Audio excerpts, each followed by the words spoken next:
here, let's go. Oh, and I feel good today with my wake up in the morning espresso. I feel good today. It's my feel good breakfast show. And just like that, it is Monday again. A very good morning to you. It is your Feel Good Breakfast Show, Expresso, and we're going to make this a fantastic last week of September. And I suppose I can say to you, happy post-Heritage Day. I really hope you had a wonderful day. You spent it with your family and friends. And if there was a bra involved, that's even better. And of course, I hope you got to enjoy all the sporting action that took place this past weekend. Now, speaking of celebrating our heritage, Raul joins Nick Hammond and the 5 Drive team on their heritage tour, a cross-country road trip to celebrate our amazing sites and various cultures, and we will be able to connect with them. And then it's also not an ordinary Monday, it is a motivational Monday, and here we want to get you geared up for the week ahead. So first up, we have 3 classes of pound fitness. Yes, I will be getting into my fitness gear and getting it all on. And then you also need to stick around because we will be using sticks to beat to the rhythm, and you are going to be sorted. So that is the pound workout. And then finally, for your Monday entertainment, we're going to start it off with the right note. We have musician Carla Franco in studio today, and she's going to be joining us. So lots to look forward to between now and 9 o'clock. But let's say good morning to the rest of the team. Here is Katlego. Morning. A very good morning to you, Zoe Brown. It may be blue in color, but certainly not in mood. It is a feel-good Monday. Thanks so much for joining us at the start of a brand new day, a brand new week. We hope to really ignite your engines and get you geared up for the week ahead. As Zoe said, it is post-Heritage Day, so we're still very much in the heritage celebration. And so if you head on over to our social media platforms, more specifically our Facebook page this morning, you'll see this, a lovely little picture of Graham looking very much in a celebratory mood. And we're saying good morning to you. Tell us, how was your Heritage Day weekend? Tell us some of the highlights that you enjoyed over the weekend. You can share your voice notes with us on that number 063-408-8863. And of course, hashtag Expresso Show wherever you interact with us, whether it be on Instagram, Twitter, or Facebook. But we look forward to hearing all from you. And hopefully it was a fantastic one filled with lots of shisanyama, braai, salads, big hugs, and a celebration of what makes us beautiful South Africans. Speaking of which, let's quickly inform ourselves with the latest headlines from the news. Here's Zoe. Thank you, Kat. Well, let's start off with your national headlines. Eskom says phase 4 load shedding will be applied from today from 4 o'clock in the afternoon until midnight. From midnight until 4 o'clock tomorrow afternoon, phase 3 will be in effect. Now, the arrangement will be in place until at least Thursday. The power supplier says it is experiencing problems with the supply of diesel. Eskom will update the load shedding schedule again on Wednesday. And staying with local news, a 39-year-old woman from Cape Town died yesterday morning after being attacked by a shark while swimming at Plettenberg Bay. Her body was recovered by the National Sea Rescue Institute. A similar shark attack, also fatal, occurred there some 3 months ago. The NSRI, Craig Lambion, said that at this time of the year, it's usually an increase in shark numbers at Plet. Now, the Bito municipality and the NSRI regularly issue warnings to members of the public to be cautious along the Southern Cape coastline. Moving to news abroad, a consortium led by Ethiopian Airlines is the preferred bidder for shares in the new Nigerian airline Nigeria Air, the country's aviation minister has said. The airline was one of President Muhammadu Buhari's 2015 election campaign promises. Ethiopian Airlines will own a 49% stake in the new airline, while the Nigerian Sovereign Fund will take 46% and the Nigerian federal government the remaining 5%. Aviation Minister Hadi Shiraki said reporters that Buhari's cabinet was expected to sign off on the shareholding plan in the next few weeks. And far-right leader Giorgia Meloni has won Italy's election, according to exit polls, and is on course to become the country's first female prime minister. Ms. Meloni will aim to form Italy's most right-wing government since World War II. She is predicted to win well ahead of the closest rival. Several recent exit polls gave her right-wing alliance a commanding lead. She leads a party rooted in a post-war movement that rose out of the Italian dictator Benito Mussolini's Fascist Party. And the following report is indeed proof of putting your money where your mouth is. Tom Hardy, a A-lister actor, action star of movies such as Mad Max, Legend, The Revenant, Black Hawk Dawn, and Venom, has just won gold at the 2022 Ultimate Martial Arts Brazilian Jiu-Jitsu Open Championship, hosted in the UK for a global non-profit charitable organization. Hardy entered the competition using his first name Edward rather than his well-known stage name, and although organizers knew the star would be coming, they kept it to themselves to prevent masses of people turning up and distracting him. The 45-year-old English actor said it was an honor to represent the non-profit organization REORG, which works with veterans, active military and first responders to use Brazilian jiu-jitsu and fitness training as a form of therapy. He holds a high-level blue belt in jiu-jitsu. Hardy's comment after bagging the gold was, and I quote, "Simply training for me as a hobby and a private love have been fundamentally key to further develop a deeper sense of inner resilience, calm and well-being." Well, Tom Hardy, we are certainly very proud of you. Congratulations on that gold. Well, that's where I leave your morning headlines. Let's take a first look at your sport.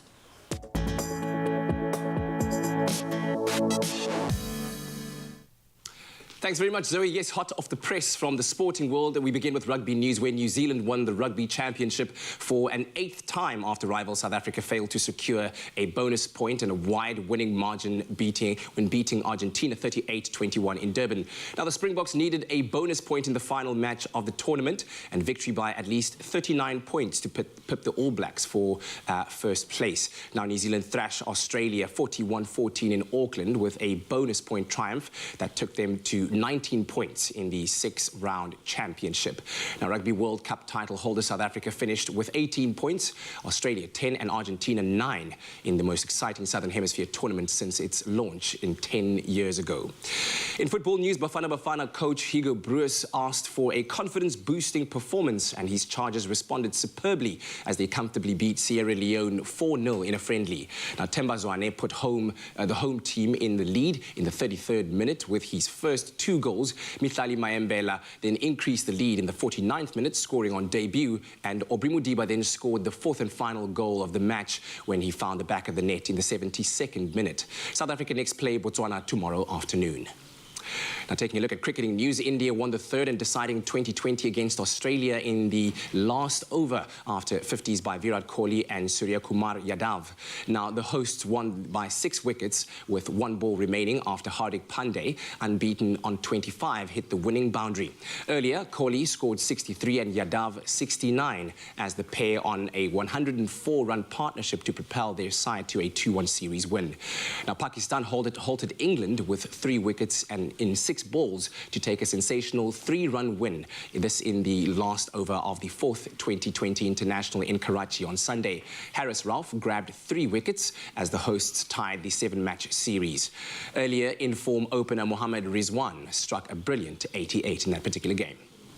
And in MotoGP news, Australia's Jack Miller powered to an emphatic victory in MotoGP on Sunday in the first Japanese MotoGP since 2019 on a day to forget for the title contenders. The Ducati rider stormed from 7th on the grid to clinch his 4th MotoGP victory, taking the checkered flag by more than 3 seconds from South Africa's Brad Binder. Now, of course, reigning world champion and current leader Fabio Quartararo came 8th, while Francesco Bagnaia and Alex Espargaro failed to finish in that race. So that's all the news from the sporting world. We'll take another look again at 7 o'clock. Right now, here's a first look at what the weather looks like in your part of the country.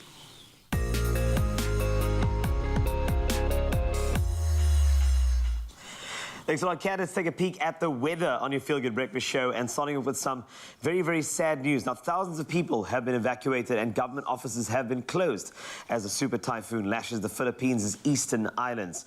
Typhoon Noru has caused gusts of up to 240 kilometers per hour on the main island of Luzon, where more than a half of the country's 110 million population live.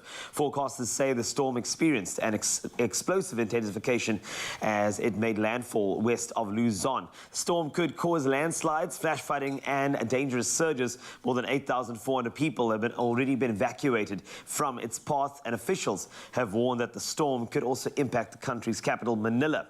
Its speed increased by 90 kilometers per hour in 24 hours. Weather forecaster Rob Gill told news agencies that its increased speed, it was unprecedented. The Philippine Weather Service has issued a wind signal 5 for Luzon at the highest warning level, which marks Noru as a super typhoon. In 2013, Typhoon Haiyan, one of the most powerful tropical storms ever recorded, killed some 6,300 people. Of course, our thoughts and prayers are there for all those affected by the typhoon. Now, first up, to start off your beautiful morning on your Feel Good Breakfast show, our early Monday morning is started by you, Mark Bosman from George. Just before heading to work this morning, he snapped this shot as he saw the sun just peek up from out in the distance. Erica Lesson out in Umhlanga, Durban, sent us this bold shot of the bright sun over the sea, reflecting over the water while sitting in a car from the car park. And Louise G. Cheery shared this phenomenal shot of the sun beaming through the clouds, radiating over the dam out at the Val Dam. This is absolutely stunning. It looks like a dream.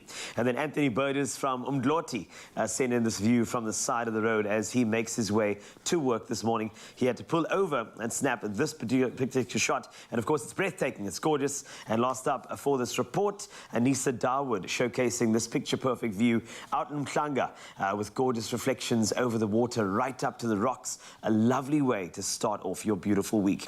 Now, please share your sunrise images and videos, please, on the WhatsApp line 063-408-8863 as we take a peek at some of the weather you can expect over the country. Temperatures specifically. Now, Polokwane, let's start with you. 14 to 32. Bombela, 34 is your high from a low of 19. Pretoria, 17 to 31. Johannesburg, 30 is your high from a low of 16.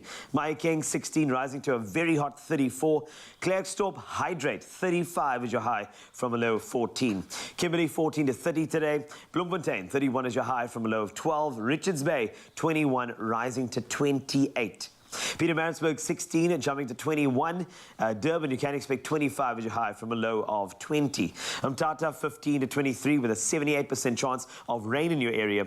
East London, 17 to 20, a 70% chance of rain for you. Cradock, 10 to 25 today. Abeja, you've got 15 to 20. George, 12 to 19.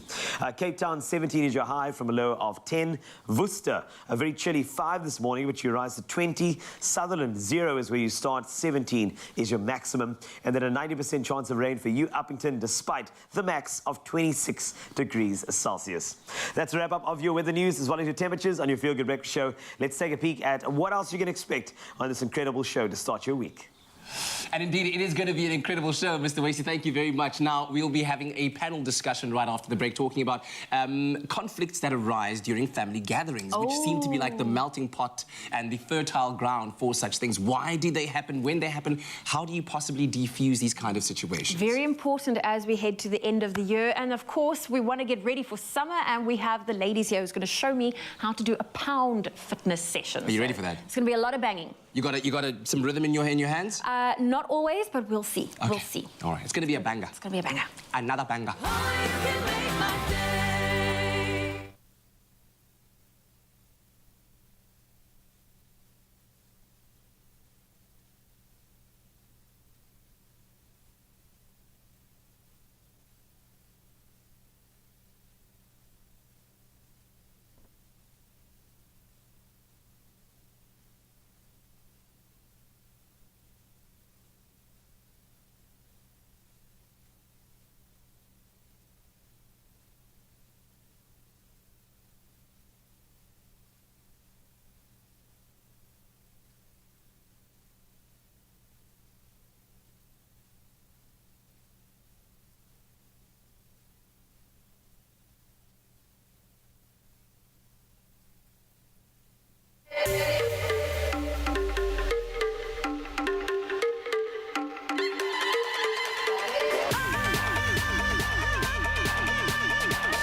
welcome back. It is your feel-good breakfast show. It's a Monday morning, and as always, we're so grateful to be in your company at the start of a brand new day. And hopefully, it was a fantastic weekend for you and the family. Now, of course, when families do get together, especially on a day like Heritage Day, and there are braais going all around, we do hope for much fun times that are characterized by love and bonding. However, we often do find that family conflicts occur during these all-important times. And so today, we chat about family conflict with our panel consisting of professional family law mediator Nicole Martin and clinical psychologist Kevashini Govender.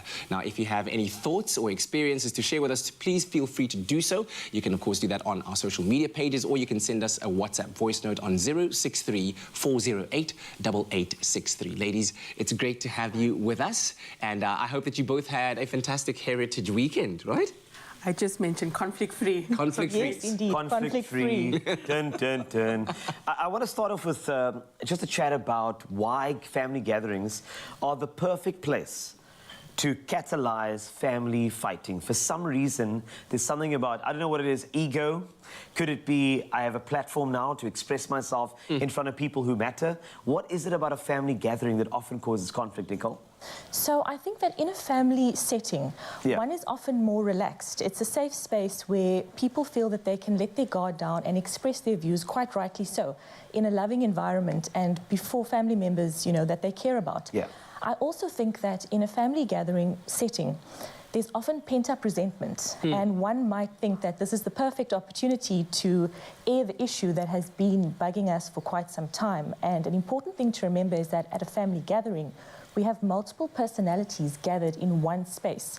So there are often going to be differing beliefs and views, and there's bound to be a misunderstanding. Yeah, and as you say, that pent-up, you know, kind of conflict that's been brewing for years even sometimes, Kevashini, but I think we can all understand that conflict in relationships is normal, and families are no different. But when does it cross the line and then become something toxic? Yeah.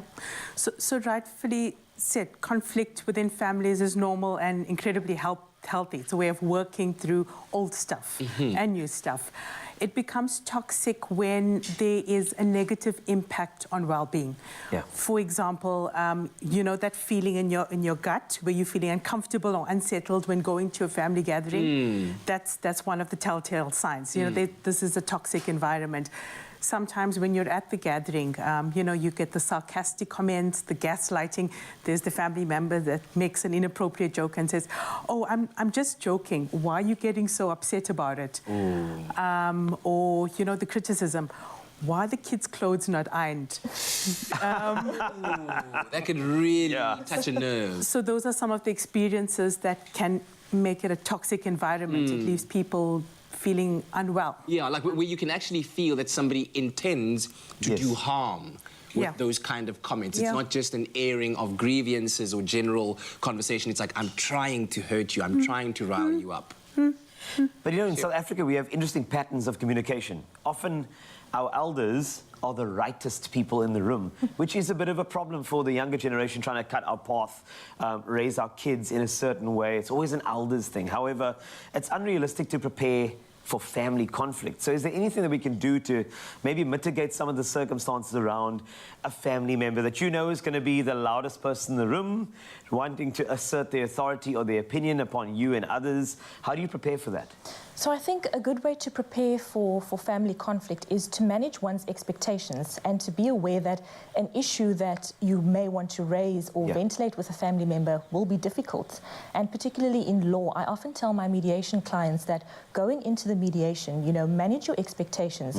Be prepared that you may not hear exactly what you want to hear at the outset, but strive for solving the conflict in a conciliatory nature. And I think that that can also tie into family gatherings, and bearing in mind that the end result is a conciliatory solution to problem solving, but be aware that manage your expectations. You may be faced with difficulty, and prepare yourself for that. Have a buffer. Have a buffer. Have a buffer. And as we've been saying, you know, conflict is normal in any kind of relationship, but what makes conflict within families, Kevashini, significantly different to that you might experience with friends or lovers? So both can be equally harmful and painful, but with families, we don't have a choice with which families we're born into.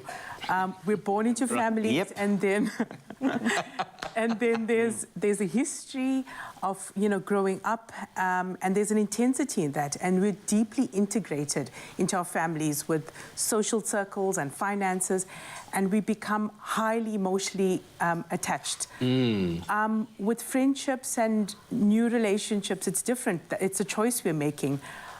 There's also less intensity, and we're less highly emotionally attached. Yeah. Therefore, we stand to lose less. If there's conflict, there's less intensity, and we stand to do less. So with families, more intensity, more emotion, therefore bigger conflicts, more frequent conflicts. And that lack of choice. And as you mentioned finances, I can imagine that some of those conflicting situations and conversations this weekend might have been about the interest rate that's just recently gone up and the money that you owe me, Uncle Cyril, for so long that you haven't been paying me. Where's the money? Family meetings have been a trauma for us. So I get it. I know why there's conflict there. But the thing is, I'm looking forward to more questions. If you have any, 063 408 8863. We'd love to get the panel to chat to you about it. Maybe the best way to handle maybe pent-up aggression is to pound it out. Really, that's a great idea. Just to pound it out. Let's do that. Let's do it. And pounding it out on the sticks and not the family members, hey? Let's just make that very, very clear. Well, it is Monday morning and we are here to get you motivated. And of course, joining us, thank you firstly for joining us, because we're not going to just do one. We're going to do 3 pound fitness sessions with you. And I have Hayley as well as Anzette and Liam here to show us how to do it. Now, Anzette, I'm going to start off with you. A pound fitness session. What does this entail? Which muscle groups are we targeting? How much aggression and anger are we going to get out? Well, first off, Zoe, thank you for having us on. And secondly, pound is a rock out workout. It's basically, it releases your inner rock star. It's the best way to describe it. If you don't know that you're a rock star today, you're going to find out. Okay. So the benefits of pound, it increases your coordination. It really is such a great way to catch rhythm, stability. It works on your core. So it really is a full body workout for anyone at any age and any stage. Oh, well, listen, I think we need to get straight into it because I'm ready to get pounding. So I'm going to get my co-star here. Hayley's going to lead this for us. She's going to take us through, and she's just going to get you set up in the correct way. There's different ways that we do pound. Obviously, today we're going to do three songs and 3 workouts, and Hayley is going to take us through the first one. Which is So Hayley, I'm going to ask you to come this side. We're going to get the music going, and I'll just follow your lead. Perfect.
Control.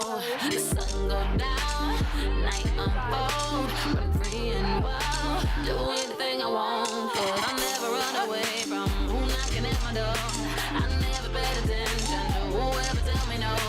I take your crown, take your down. Better stay away, better stay away. stars stop falling now, and the world stop turning round. Oh yeah, did you give your everything? You better give your everything. 'Cause if you wanna ride with me, oh yeah, make me come alive, baby. Oh yeah, say if you wanna ride with me, oh yeah, if you wanna ride with me. Show me how bad do you want it?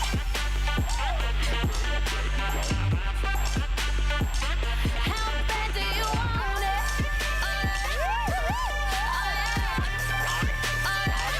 How bad do you?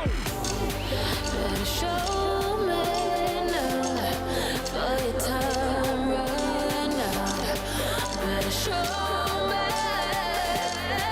for your time run out. Show me how bad do you want it?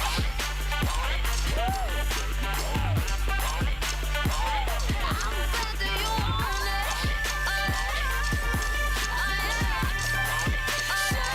How bad do you want it?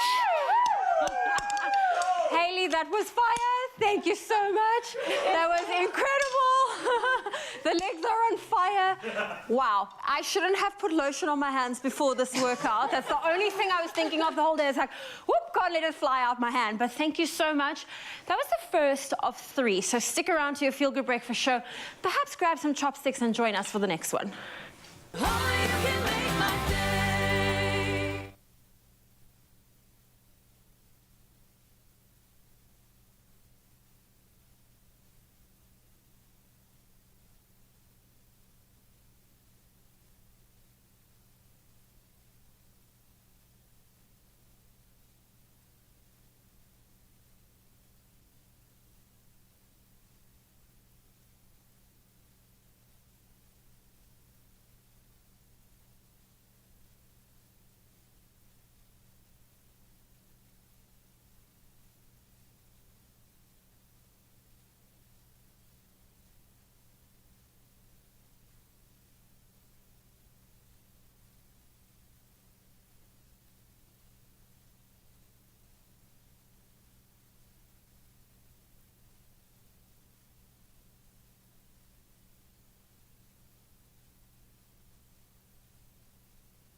Welcome back to your Feel Good Breakfast Show. It's a Monday morning and we're live, large and in charge. Listen, we're talking all about the inevitable family conflicts that arise during these gatherings that we enjoyed over the weekend. And we're joined by professional family law mediator Nicole Martin and clinical psychologist Kevashini Govender. And of course, if you have any thoughts or experiences that you'd like to share with us, feel free to do so by sending us a voice note on 063 408 8863. And in fact, I think we have some voice notes. We've got some voice notes. We'd love to hear you, so please weigh in.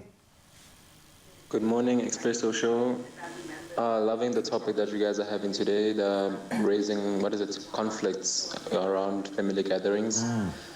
I think what causes the conflicts in the family gathering sometimes is the standards between the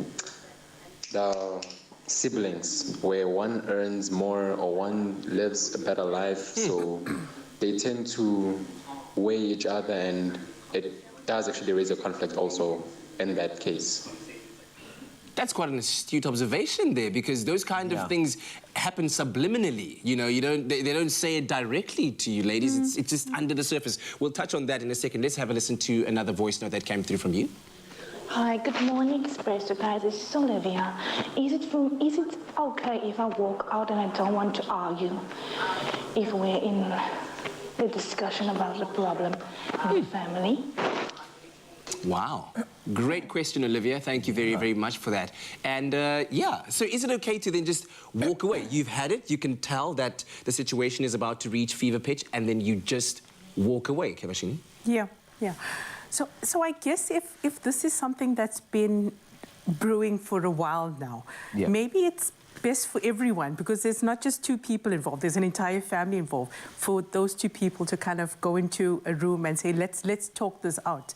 However, it goes back to the question around toxic environment, toxic dynamics. If the person feels it's going to be toxic, it's going to just be screaming and shouting and swearing and nothing productive, then maybe it is best to walk away when people are calmer and then revisit it as another time if possible. It's difficult, though, because you can walk away and then automatically it's like, how dare you be disrespectful to uncle? You can't just walk away like that. So even your avoidance could be some sort of a disrespect. And I think that's the problem with some of the family conflicts, is that you know the people for so long, they want to sort of assert their authority upon you, like, I knew you when you were in nappies. How dare you talk to me like that? And I think it's so important to know where these pitfalls are. So, Nicole, when it comes to these common conflicts, seeding them, finding out their causes, what are some of the general causes, just to be a bit vague and maybe cover a variety of topics that could cause a bit more than the flames of the braai in a certain family setting? So common causes that I see, particularly within a family conflict and in my mediation practice, as the viewer called in, financial is a big one. That of finance, whether it be arguments surrounding inheritance or one sibling, as the voice note said, earning more than another sibling, maintenance payments often, that's a topic for discussion. And what we as family law mediators are seeing quite often is different parenting styles, and I think that was touched on in the beginning, where one thing is allowed in this one household and not in another. So different parenting styles, and often that issue becomes a little bit more complex as well when we throw step-parents' views into the mix as well. So that's an interesting topic. And then lastly also, disapproval of lifestyle choices, especially as you mentioned, an older uncle may disapprove of a lifestyle choice of a younger 21-year-old niece. And that is also a common cause for conflict. I would say those are the top three. Yeah. Wow. And you touched on a very important thing there, you know, a disagreement over lifestyle choices, because we do live in such a fluid community, not just in terms of lifestyle choices, religious beliefs, political affiliations and beliefs. How do we handle those kind of things in an appropriate way, where fundamentally we disagree on what we stand for in life, but you want to respect someone's viewpoint, though standing firmly on your own? Those conversations are really necessary to have. They're sensitive, but necessary to have. However, if you have that conversation with someone who struggles to hold in mind that, you know, someone can have a different viewpoint to me and we can still coexist. Right. That conversation can be really difficult. So a strategy to manage that is, so that person sometimes can insult. Yes. Well, this is wrong. They can evoke guilt. How could you? If you don't do things my way, then this is going to happen, or they can impose, their views on you. A way to manage it is to kind of suss out in the family, who can I have these conversations with? And they can be engaging and intellectually stimulating. And who are those family members that, I should stay away from? Yeah, they can't manage this conversation. It's too evocative for them. And so let's limit the those kind of conversations. All right. Digging deeper into this, we're having a good family meeting over here. Yeah. Okay, conflict-free at the moment, but if you've got any sort of questions, you can weigh in on 063-408-8863 as we continue our discussion. And is avoidance actually the answer, or does it go deeper than that? We'll find out soon enough, but over to the kitchen we go. I'm hungry. Oh, thank you, team. Well, listen, it's now time for us to cook up a very unique recipe. There is a classic mayonnaise that brings out the traditional French in 3 levels of tanginess. The mild classic, the medium classic, the strong classic. Tangy the way you love it. Made with love by Clover. Now, when it comes to pancakes, I think nothing beats the flavors of classic crispy duck pancake. But if you're looking for a meat-free Monday option, well, we have a completely scrumptious meat-free alternative for you. We're going to be using our oyster mushroom version, and it is just as vibrant with flavor and convincingly good. And Jenny Morris, she is here to show us how to perfectly do this delicious recipe for brunch. Hi, Jenny. Hello, my darling, and I have to tell you, this is absolutely delicious. So I'm going to coat my mushrooms with a little bit of flour and some 5-spice powder. If you have a look here, you can see they're shredded just like they shred the duck. Yes. So this is really a lovely version of it. And then your 5-spice powder, which could have cinnamon, it could have cloves, it could have cumin. It's got all kinds, a little bit of Szechuan pepper. Szechuan pepper. And that is like very, very, very, very Chinese. You always pick those flavors up. The 5-spice. So now you're going to... So how do you shred the mushrooms? I'm going to that? show you. Okay. Oh, look at that. Can you hear this? Yes. The mushrooms are going in. And I'm going to just let them stir fry around for a moment. Now, you just take your mushroom, and if you have a look at it, you can see into there's fiber. Oh, I see. So you just split it. You use your hands and to just split use it. your fingers, and just shred it away nicely. And then in it goes. You can use any mushrooms. I mean, oyster mushrooms are lovely because they've got that meatiness. So to go with that, and traditionally what is served is the hoisin sauce, which is almost like a Chinese barbecue sauce. It's really, really nice. So I've got some here in front of me. Yes, are we using number one classic? We are using I love it. tangy mayonnaise, Good. number 1, and Clover classic mayonnaise. They have a range of tangy mayonnaises that comes in 3 different levels. So there is one which is mild, which we are using. Then you get number 2, medium, and 3, which means strong. And you can use any of them, whichever suits your taste preference. And Chef Jenny Morris said we are going for number 1. We're going for number 1, darling, and with some hoisin sauce. So how much of this do we need? Well, I wouldn't go too wild because you want to balance it out. Let's put 2 tablespoons, and let's put a tablespoon, and we'll taste it. We'll taste And if we want more, she doesn't know how to measure a tablespoon, but that's fine. You're a girl after my own heart. This is too much. How do you measure a Half table? cup. It's fine, I promise you. Take some of that. We just want to keep the balance going. I like Just look at generous. this. Be generous with your I know. food measurement. Oh, look at this. Now, you see what happens with the corn flour, what it does. I love it. It's so squeaky clean. It binds it together, so you get this almost pancake effect, and it gives you that crispiness around the edges. Okay, Zoe, we're going to taste that, darling. Okay. You give me I'm the petrified. A-okay. Don't be petrified. I'm not. I'm I made it teasing with you. love. Just for your Jenny. Oh, good, you put all the hoisin sauce Yes, in. I I put told all her of to it. put half of it, but it's fine. Oopsie. Zoe, are you in love? I am. Oh, no wonder you're behaving strangely. Here, my sweetheart. Is that too Take that strong? spoon. No, it's lovely. Okay. So traditionally, what you would do is you would pack it. This is your one. This is my one. So how much would you want? Just spread it nicely over the base. Look at that. I love it. Cute little pancake we've got Yes. going. And then I'm going to just go down. You can put yours down as well. And look at this beautiful shredded cucumber. So you have quite a powerful sauce, but then you have the lovely freshness of the cucumber. I'll give you that. And we're going to just whack it into the center. And spring onion. Spring onion is what gives it lots of love and beautiful flavors, lovely depth here. And then you just literally are going to roll it. And get it into your mouth. Well, I was going to say a filled pancake, but that too. Yes. So what's the best way to serve it? Cut it or serve it as is? I'll challenge you to pick that up like that and just bite it. Well, listen, let me first tell you where you can get your recipe, your hands on. It is available on our website. It's expressoshow.com. Look out for our oyster mushroom pancakes because this is a recipe that Jenny Morris made just for you. If you've missed any of the steps, here's a quick recap for you.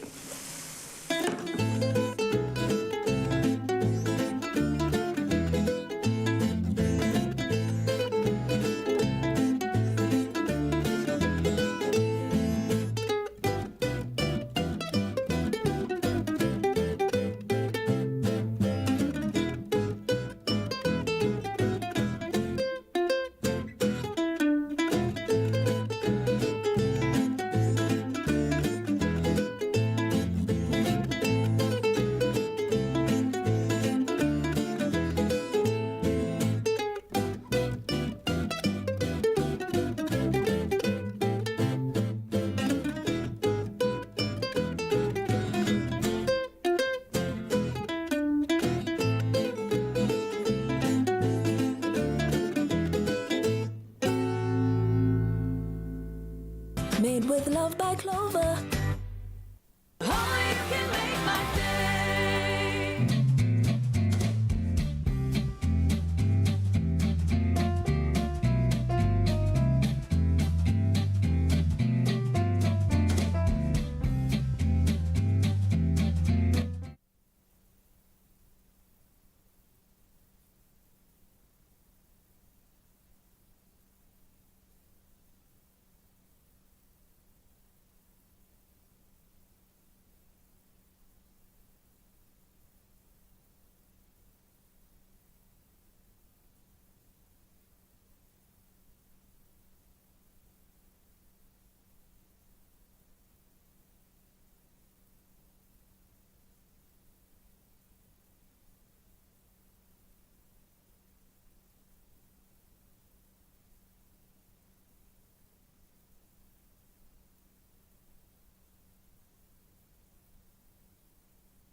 Welcome back. This is your Feel Good Breakfast Show. Happy Monday to you. Thanks again for joining us at the start of this brand new day. Now, even in the strongest family relationships, conflict is unavoidable and can often risk tearing a family apart. And that's why we discuss dealing with family conflict and strengthening the family unit. And so we're joined again by professional law or family law mediator Nicole Martin and clinical psychologist Kevashini Govender. And of course, once again, if you have any thoughts or experiences that you'd like to share with us, please do so via voice note on 063 408 8863. All right, let's go back in. Can I start with you, Kavashini? Because the thing is, staying away, I mentioned avoidance. Is avoidance a solution? Is it a proper means to resolve conflict, or is it a way to save it for another day? What is the best practice and understanding around avoidance? Are we talking staying away completely? I'm just talking about not even pitching up. That auntie wanted us to be at the braai. I know what's going to happen already. I'm not going to go. I'm going to make an excuse and I'm going to leave it. Is that actually a solution, or are you causing a bit more of a rift in your family? Yeah. I think we all naturally want to be connected to our families. I don't think we want to stay away. So we want to be connected, we want to be we want a sense of belonging. And, you know, most of us, we can work through conflict and resolve and repair something. And there are many strategies to do that. However, as a last resort, when we've tried and tested all those conflict resolution strategies, and we've really tried to work through it and it's not working, as a last resort, it's necessary. It's necessary to maintain a firm boundary for your own well-being, and maybe even the well-being for your partner, for your kids, because conflict doesn't just impact you, it impacts people around you as well. So as a last resort, when you've kind of gone through the list and tried everything else, it's necessary to preserve yourself. Yeah. And Nicole, I want to go back to something we touched on earlier when it comes to the intergenerational conflict that we might experience, because especially from an African cultural point of view, it can be quite enhanced in terms of its intensity. What are your strategies that you can kind of advise that we use to deal with this kind of thing, where there's disagreements between you and an elder member of the family? Absolutely, that's a good one, particularly in South Africa, because our older generation often demand respect at times where they are being slightly unreasonable given their age. So I would suggest to disagree but respectfully, and to bear in mind that we need to comprehend their point of view, because our older generation may have experienced things differently to what we have, but they must also remember vice versa. We've faced different struggles in the generation in which we grew up in. And lastly, I would say that while we are comprehending and understanding their viewpoint, we must remember that does not equate to us agreeing with them. And they must also remember that we can agree to disagree, but we can disagree respectfully. The phrase "with all due respect" comes to mind. Although I don't know if Omar or Gogo Tatumkhulu is going to understand "with all due respect." No, not at all. And I think it's a very difficult thing to navigate. However, I like the fact that you still have to put up your boundaries. You know what I mean? You are an adult too. Absolutely. You're not the kid that they saw playing in the streets anymore. And I think that's difficult for them to understand and comprehend. But now, actually spending quality time with family and actually addressing these things head on, I want to know about how to navigate that situation, because quality time is important. I want to spend time with family, even the ones that want to be right all the time. So how do we spend that time and make sure it's rich in quality to serve the family side of things as opposed to the resolution side of things when there is conflict? I think sometimes conflict can be discussed verbally, and sometimes there's an unspoken boundaries that we can put in place. For example, if that auntie starts poking at you, you know, there's this sarcastic comment, then you're like, oh, we have to leave now. And so you send kind of unconscious messages that, you know what, if you're not going to maintain our boundary, then we're going to have to exit. But people mostly want to enjoy spending time with each other. They want to be connected. And I think also to engage people around, if there are conflicts, to create spaces where you engage with that conflict. So going back into a family gathering doesn't feel as tense and as overwhelming. Absolutely. Any final words, Nicole, from you? I would say that we need to remember that communication is key. And the minute that you have an issue with somebody, instead of communicating with everybody else around or other family members, communicate directly with that person as soon as possible and to address the issue head on. And to also remember that the aim is not to perhaps win the fight. It's to resolve the conflict in a conciliatory manner and in an amicable way so that you can find a solution that will ultimately keep those family bonds intact. Yeah. Brilliant stuff. Ladies, thank you so much for weighing in on this very important discussion. We hope that you found the insightful conversation enlightening to you and your family, and hopefully it leads you on a path where you can resolve issues in a conciliatory manner, like we said. And I think we want to end off by taking a quote from a man who was no stranger to conflict, though his conflict might have been across borders, economically so. Ronald Reagan, former president of the United States, who said this. All right. No matter who you are, we have all faced conflict in our lives, and family conflict is all the more complicated. When families fight, it is often difficult to navigate the situation cleanly. And here comes the quote of the day. Exactly. I'm not a I set you up beautifully. No, he said, here we go. Peace is not the absence of conflict. It is the ability to handle conflict by peaceful means. There we go. And this was at quite a conflicting time. It was. In life. And so that's why it echoes to you. Read that again, screenshot the TV, I don't know how that's possible, and take it into your day, because you want to create peaceful environments around us, whether it be at work, at home, at the braai, or for that auntie who always likes to be right. Hey, and speaking about the environment at work and with people around you that you surround yourself with every day, how do you make that environment optimal? Let's find out.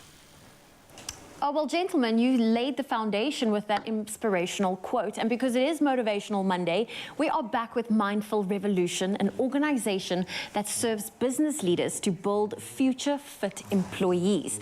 Now, it doesn't matter how many therapists or professional help you receive, if you don't choose to implement the changes suggested, you will struggle to get any better. And chatting to us about how to be your own therapist is Mindful Revolution's director and facilitator, Mark Joseph. It's so great to have you here. And what a great way to kick off the Monday, fresh week with the best mindset possible. Now, we are talking about mental fitness rather. What exactly do we mean when we refer to that phrase, mental fitness? Okay, yeah. Thank you. Good morning. I'm so happy to be here, Zoe, and it's so bright and wonderful. Good morning. Happy Monday. Mental fitness, I think it's kind of like a term that people are not quite understanding, because whenever we went to the GP or the history of sort of mental illnesses, you either get a prescription or you go to a therapist when things are not working, when you're feeling down.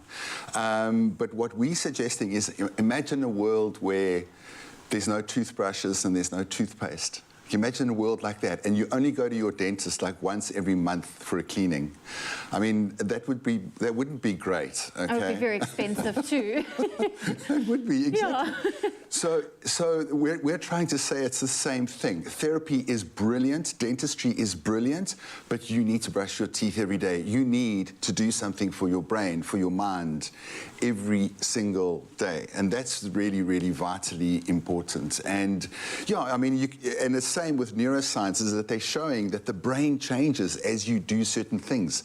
I mean, can you imagine going on a date and you put this like EEG hat on with a little MRI scanner and you say, hang on, before we order the wine, let me just scan your brain.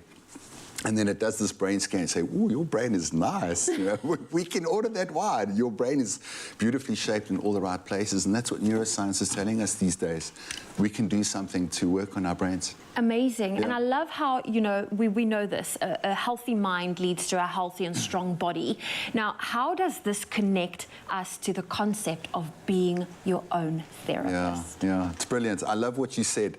A healthy mind equals a healthy body. Because people normally say a healthy body equals a healthy mind.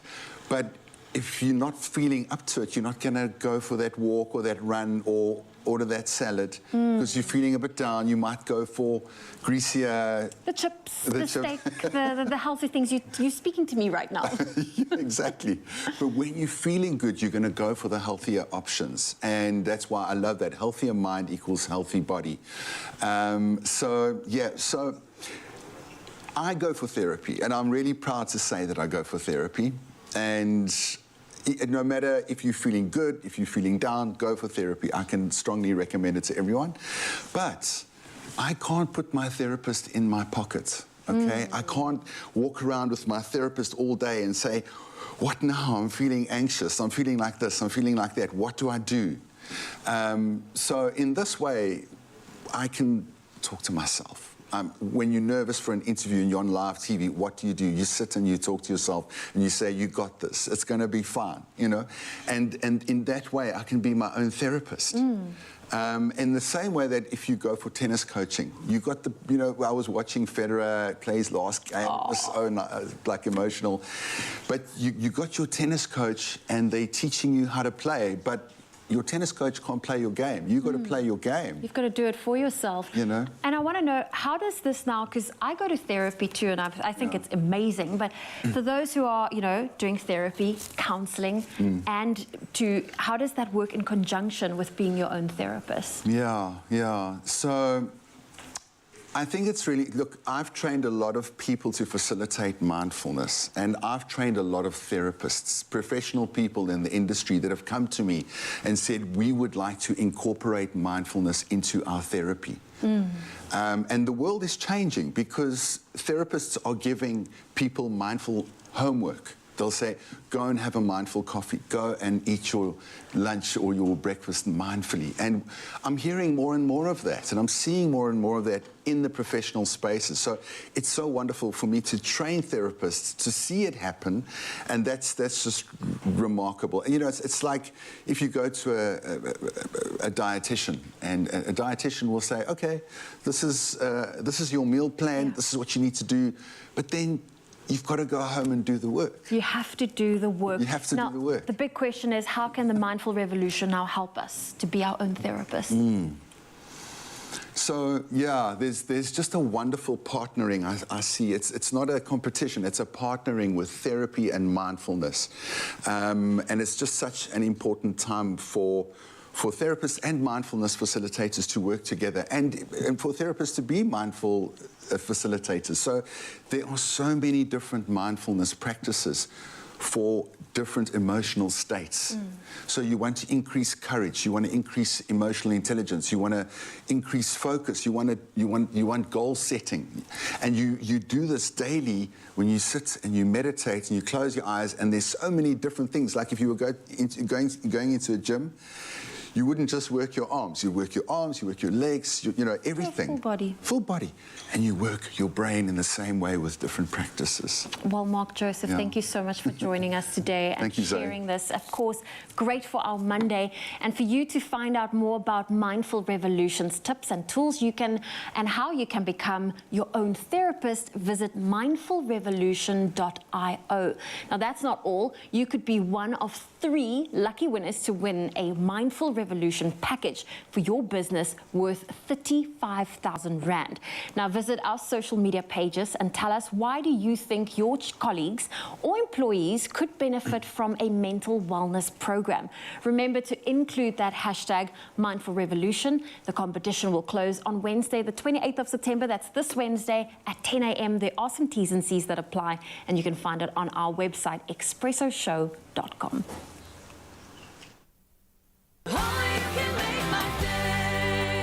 Vincent was always very healthy, so it was a shock when he was diagnosed with colon cancer. I'm a self-employed accountant, and the chemotherapy treatment made me too tired to work, at the same time as having to find extra money for unexpected costs. Then I had a stroke as well. As a family, we would have faced years of real financial hardship if Vincent hadn't taken out illness insurance. I wasn't expecting it to happen to me, but my insurance was a great relief.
Welcome back to your Feel Good Breakfast Show, Expresso on SABC3. Hope you're enjoying your breakfast as we are. The start of a brand new day. This week is getting off to a good start, I would say. Did you get... So good, sorry. That was I'm sorry. We were having breakfast, but it's good to have you around. We've got so much more entertainment for you on your Feel Good Breakfast Show, and a performer by the name of Carla will be entertaining you later. But for now, shall we do some news? Indeed, let's. Thank you, team. Well, let's start off with your national headlines. It's a few minutes after 7. The Minister of Mineral Resources and Energy, Gweda Mantashe, says the Northern Cape is a gold mine for the country's energy needs. He spoke at a community meeting at the Honderklip about energy projects planned in the area and preferred to traditional and renewable energy. He conceded that residents were concerned about effects on marine life and fishermen's survival.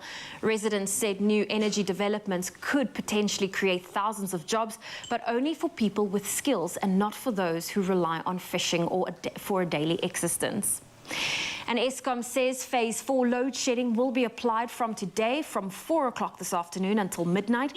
From midnight until 4 o'clock tomorrow afternoon, phase 3 will be in effect, and the arrangement will be in place until at least Thursday. The power supplier says it is experiencing problems with supply of diesel.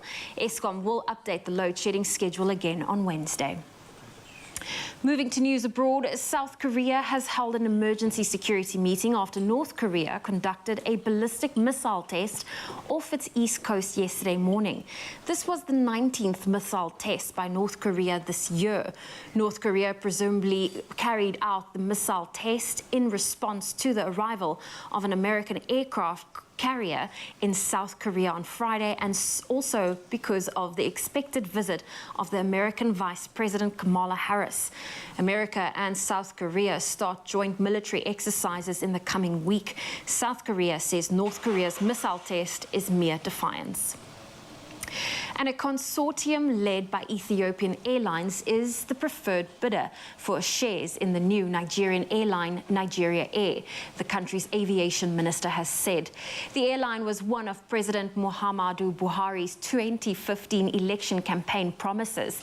Ethiopian Airlines will own a 49% stake in the new airline, while the Nigerian Sovereign Fund will take 46% and the Nigerian federal government the remaining 5%. Aviation Minister Hadi Sirika told reporters that Buhari's cabinet was expected to sign off on the shareholding plan in the next few weeks.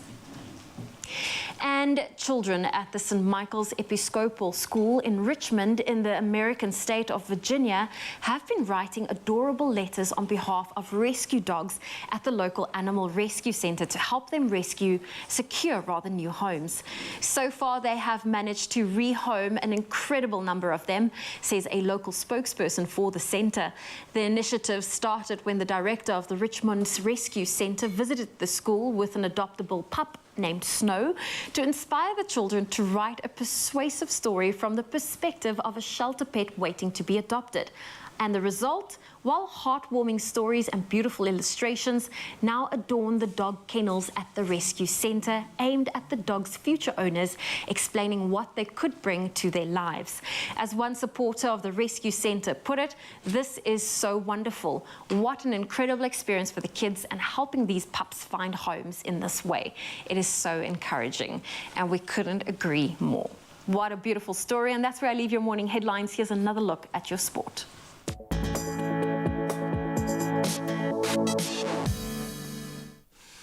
Well, it was the New Zealanders who ended up as the top dogs as they won the Rugby Championship for the 8th time after rivals South Africa failed to secure a bonus point and a wide enough winning margin when they beat Argentina 38-21 in Durban.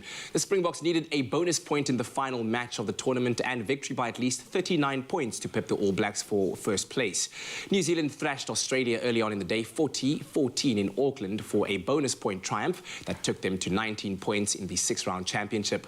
Rugby World Cup title holder South Africa finished with 18 points, Australia with 10 and Argentina 9 in this most exciting Southern Hemisphere tournament since its launch in 10 years.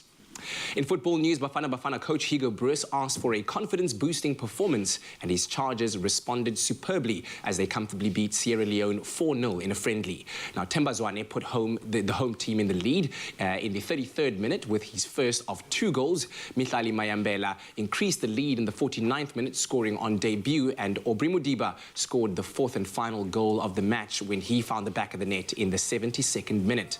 South Africa next play Botswana tomorrow afternoon. In cricket news, India won the 3rd and deciding 2020 against Australia in the last over after 50s by Virat Kohli and Surya Kumar Yadav. Now, the hosts won by 6 wickets with 1 ball remaining. This after Hardik Pandey, unbeaten on 25, hit the winning boundary. Earlier, Kohli scored 63 and Yadav 69 as the pair out on a 104-run partnership to propel their side to a 2-1 series win. Meanwhile, Pakistan halted England with 3 wickets in 6 balls to take a sensational 3-run win, this in the last over of the 4th 2020 International in Karachi on Sunday. Harris Ralph grabbed 3 wickets as the hosts tied the 7-match series, and earlier on, in-form opener Mohammad Rizwan struck a brilliant 88. And finally, Australia's Jack Miller powered to an emphatic victory at MotoGP on Sunday in the first Japanese MotoGP since 2019 on a day to forget for the title contenders. The Ducati rider stormed from 7th on the grid to clinch his 4th MotoGP victory, taking the checkered flag by more than 3 seconds from South Africa's Brad Binder. Reigning world champion and current leader Fabio Quartararo came in 8th, while Francesco Bagnaia and Alex Espargaro both failed to finish. And that's how we cross the finish line for this sports report. Right now, let's take a look at what's happening out on your roads. Here's Carl.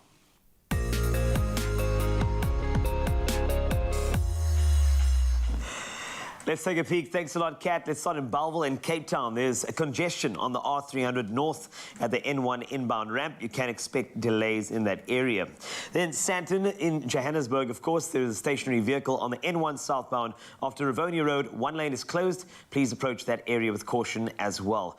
And heading on over to KZN, if you're yet to leave for work, there's ongoing roadworks on the N3 bi-directional between Armitage Road and Hilton Interchange. Lanes are restricted.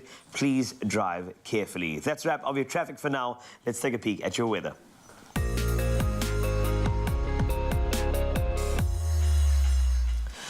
All right, weather, starting off with some news. The breadth of the damage caused by the powerful storm Fiona that ravaged Canada's Atlantic coast on Saturday has never been seen before.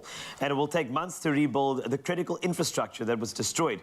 Canada's Minister for Emergency Preparedness, Bill Blair, said power lines were downed and houses washed into the sea after Storm Fiona battered Canada's coastline.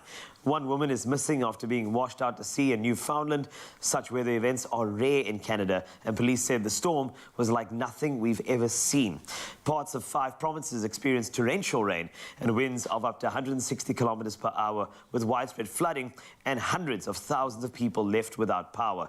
Prime Minister Justin Trudeau says the military will be deployed to the island of Nova Scotia. He also said that he wouldn't attend the funeral of former Japanese Prime Minister Shinzo Abe in order to deal with the storm's aftermath. Now, from storms to sunrise views, first up, we start off with you, John, from Roodepoort, showing off a dusky view with this morning. It looks absolutely great. There's some bold oranges there, some purples in the background as well. Outside his home. Thank you so much, John. It looks good. Then Nancy Governor, one of our regulars, shared this magical ocean view as she starts the morning off with that usual stroll, enjoying the ocean air out in Pennington, KZN. France out in Springs in Joburg captured this vibrant shot of the indigo colours glimmering up the sky whilst enjoying a morning cup of coffee. And last but not least, Ruben Pillay snapped this spectacular shot of the sun rising over the deep blue sea with magical reflections while starting off with an icy, refreshing dip in the water out in Woodbridge Island, Cape Town. What a great way to start your day. And thank you for starting out with your sunrise views. Send it over to 063-408-8863. We'd love to see it. As we take a peek at some of your temperatures, it looks like it's hot in the north and chilled in the south today. So Polokwane, 14 to 32 today. Bombela, a high of 34 from a low of 19. Pretoria, you can expect 17. You jumped to 31. And then, of course, Joburg, you've got a 30-degree day ahead of you. 16 is your low. Moving on to Mahikeng, 16 to 34 today. Klerksdorp, 14 to 35. Kimberley, 30 is your high from a low of 14. And Bloemfontein, you get 31 as your high, and that is from a low of 12. A minimum of 21 degrees Celsius can be expected in Richards Bay, which rises to 28 this afternoon. Pietermaritzburg, 16 to 29. Durban, 25 is your high from a low of 20. Mthatha, 15 to 23, 78% chance of rain for you. East London, 17 to 20, also rain expected. Cradock, same for you, a 55% chance of rain. 25 is the high from a low of 10. Gqeberha, you've got 15 to 20 today, 80% chance of rain. George, 12 to 19. Cape Town, 10 to 17 today. Worcester, 20 is your high from a low of just 5. Sutherland, very chilly this morning, 0 up to 17. And then Uppington, 90% chance of rain for you if it's not raining already. 10 is your low, and you rise to a high of 26 degrees Celsius. That's a wrap-up of the weather news, the traffic as well. We'll have another update for you in 1 hour. But let's take a peek at some of the Tropica excitement you can expect on your Feel Good Breakfast show. Absolutely, there's been lots of excitement as Tropica Island of Treasure is back again on your screens with an all-star season on SABC3. And of course, this with a thrilling start to the season, we have to celebrate by getting you involved in some of the challenges at home so that you can win some smooth prizes. That's right. So we're going to stand a chance. In fact, you stand a chance to win with your share of 1 million rand and 250,000 rands worth of Suzuki prizes. But you too can win big when you take part in our weekly home. And this is our at-home Tropica challenges. So with this week's challenge, it is the Tropica bottle table row. Absolutely. Give them a demonstration. Take a look at exactly how it was done on the show. Take a look.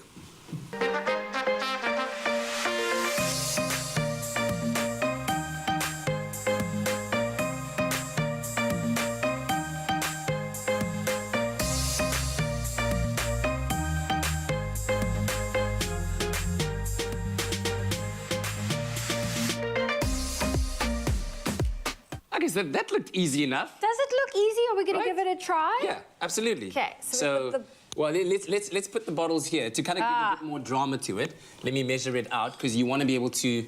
So you need to roll the bottle so that it pauses right here in the middle. It can't roll off the table. It can't stop before. Okay. You gotta give it exactly the right amount of power. Zoe, up first. Oh wow. Okay. Short. I fell short. That was pretty decent. Okay. You fell short. So you kind of gave me a bit of a guide, a bit more of a... Oh, well, then I feel like I need to go after you. Okay. Oh, that's not bad. Let's get 3 turns each, right? Your Okay, turn? one more. Ah, no ways. That was I completely missed that was it, sorry. horrible. He even bounced it. Okay, here we go. It's like bowls, you see? Let's go! That was close. That was close. Last shot. Can you get it? No, what are you talking about? You went from halfway. You didn't say there were any rules. You didn't give me the rules. Come on. Oh, get in. Okay. Not quite. Okay. So, listen, to enter and win some smooth prizes, all you need to do is to recreate this week's hashtag Tropica Bottle Table Roll Challenge on the Tropica social media pages in your own home. Then share your video on social media by tagging @mytropica and hashtag Tropica. And entries close at midnight on the 1st of October. There are some T's and C's applied. The winner will be announced and selected via the Tropica social media pages. So do keep your eyes on that. And you only have this week left to enter for that cash prize of 1,000 Rand. So go and get a bottle of Tropica and enter this competition. And if you miss on an episode of Tropica Island of Treasure, the All-Stars, you have a chance to catch up the repeat of the show tonight at 9 p.m. on S3. You do not want to miss out on all of the action. I'm going to give it one more go. Oh, wait, one more, wait.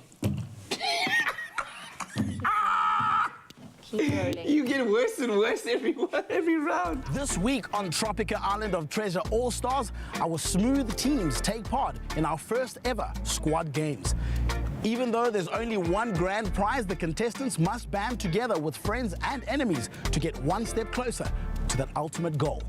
The games test their teamwork and their loyalty to one another in the most fun ways. That's Tropica Island of Treasure All-Stars this Saturday at 6:30, only on S3.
This Tuesday evening at 7 on Color Your Plate with Koo. With 1 hour on the clock, who will impress the judges and earn a spot in the next round? Want to see those dishes? Color your plates! Featuring Blitzbokke rugby sensation Seabelo Senatla as guest judge. It is nice to see like the different variations of food. I'm hoping that it will be done in time. You're gonna see when you taste this, you're gonna love it. We're looking forward to tasting. That's Color Your Plate with Koo. Tuesday evenings at 7, only on SABC2. It's my feel-good breakfast show. Welcome back to your Monday morning on your Feel Good Breakfast Show. Hope you're enjoying the start of the new week. Are you, Zoe? I am. Of course, it is also the end of Heritage Month approaching, and with an abundance of things to get up to in Cape Town, one of them is visiting the fishing community of Hout Bay with its relaxed aura. Absolutely. So Ryle joins Nick Hammond and the 5 Drive team on their Heritage Tour, which is a road trip that celebrates our amazing sites and our various cultures. Take a look. Yes, thank you so much, team. How cool is this? Out in my playground once again. I've got an ocean, I've got a mountain, but it's more than that. I'm doing something special. We're celebrating their Heritage Tour, and I'm about to meet a special one in his team. It's Nick Hammond with the 5 Drive team. What's up? What's up, dude? How you doing? Good. Thank you for coming out. Oh, man, this is awesome, guys. How are you doing? It's good to meet the team. It's always weird to see the faces behind all those beautiful voices, but you guys look incredible, and I'm so excited about this, man. Nick, you guys are doing something special. It's the 5 Drive Heritage Tour. We are celebrating South Africa's culture. We're celebrating the people behind it as well. Firstly, how are you doing though, man? Well, tired. We've been on the road for like a couple of days already, and it's good to especially be in Cape Town because this is my home. This is where everything started for me. So we're excited to once again write our love letter to the country. But dude, I mean, this is one of the most energizing things in the world. Like, are you kidding me, man? To be out here in Hout Bay, it's a beautiful crisp morning. Not a bad office. It beats being in studio, I guess, for both of us, right? Yes. And also, man, you started this in 2017 on your own, but now it's no longer solo. You got these beautiful faces with you.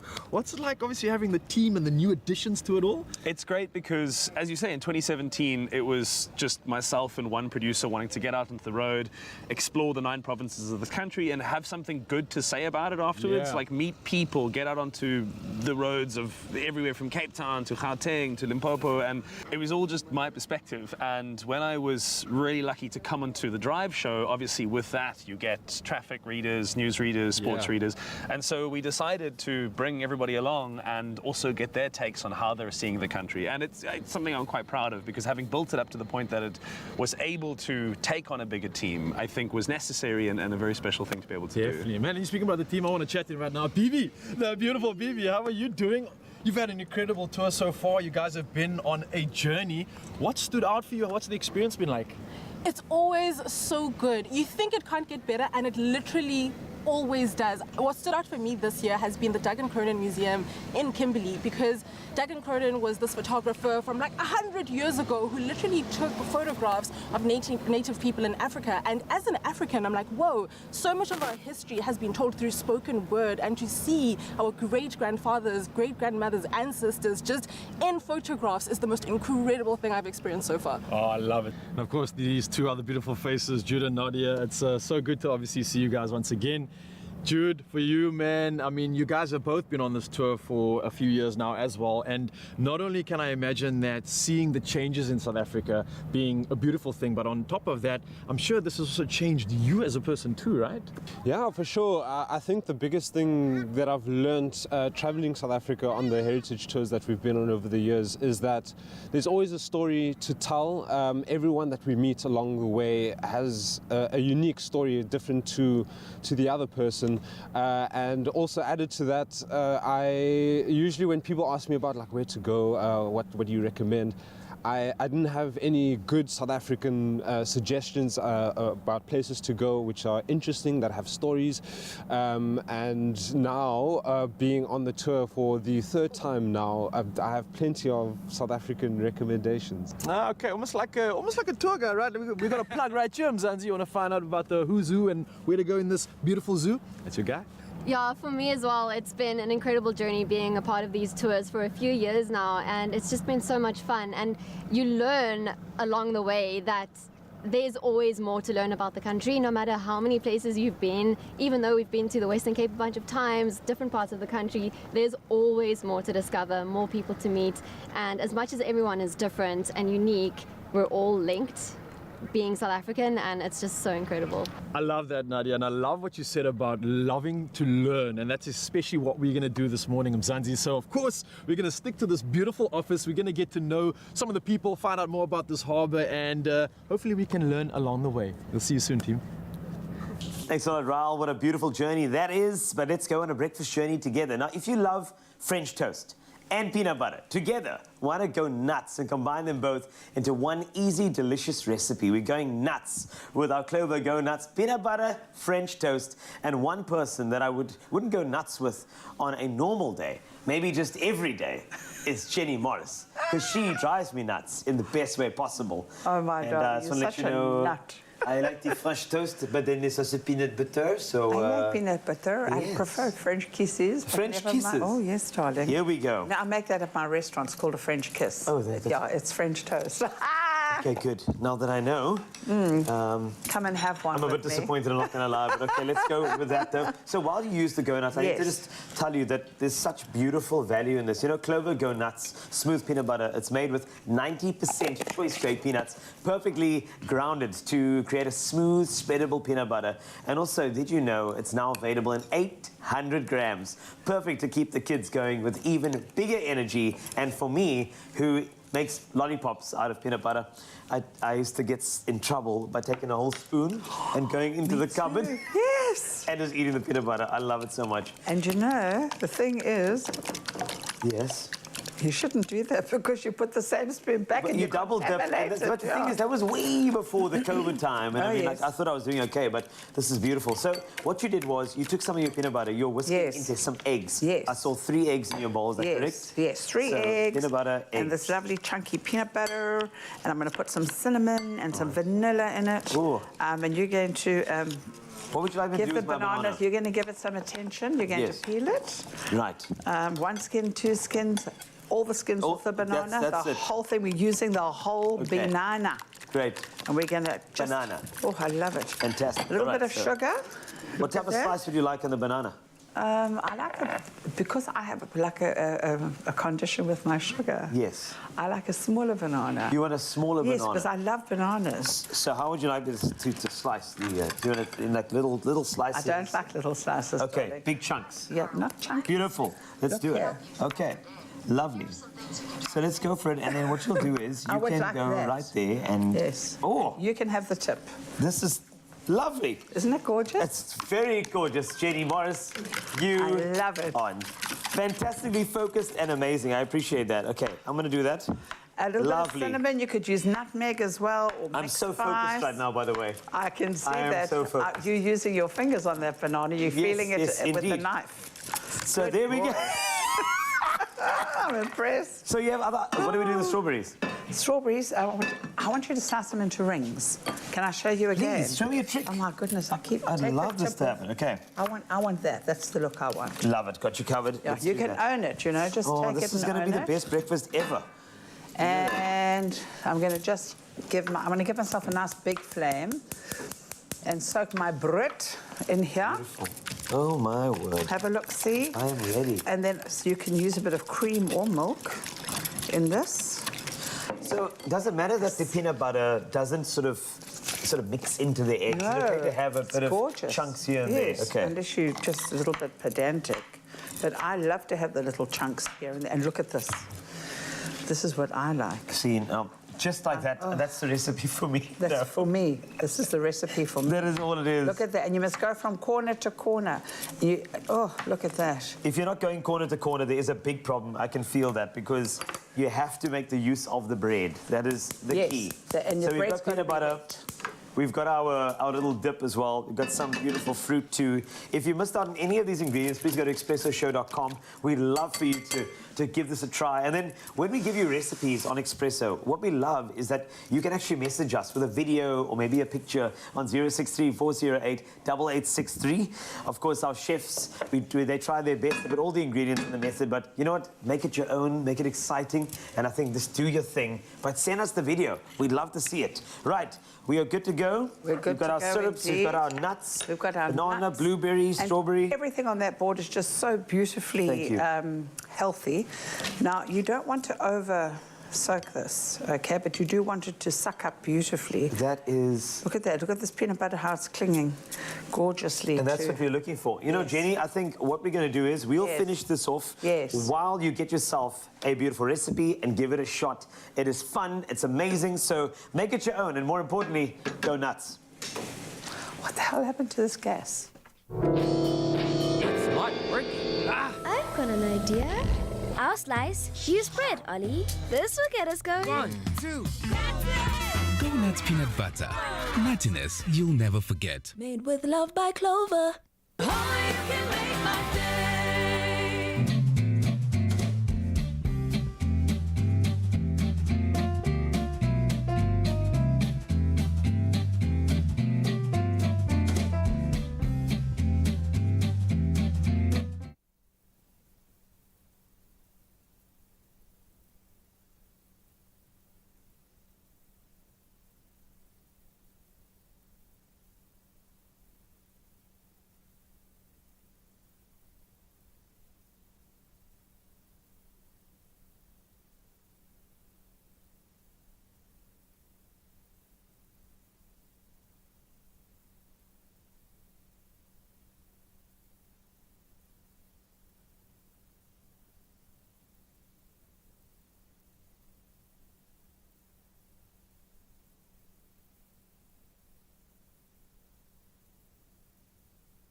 It's my feel-good breakfast show.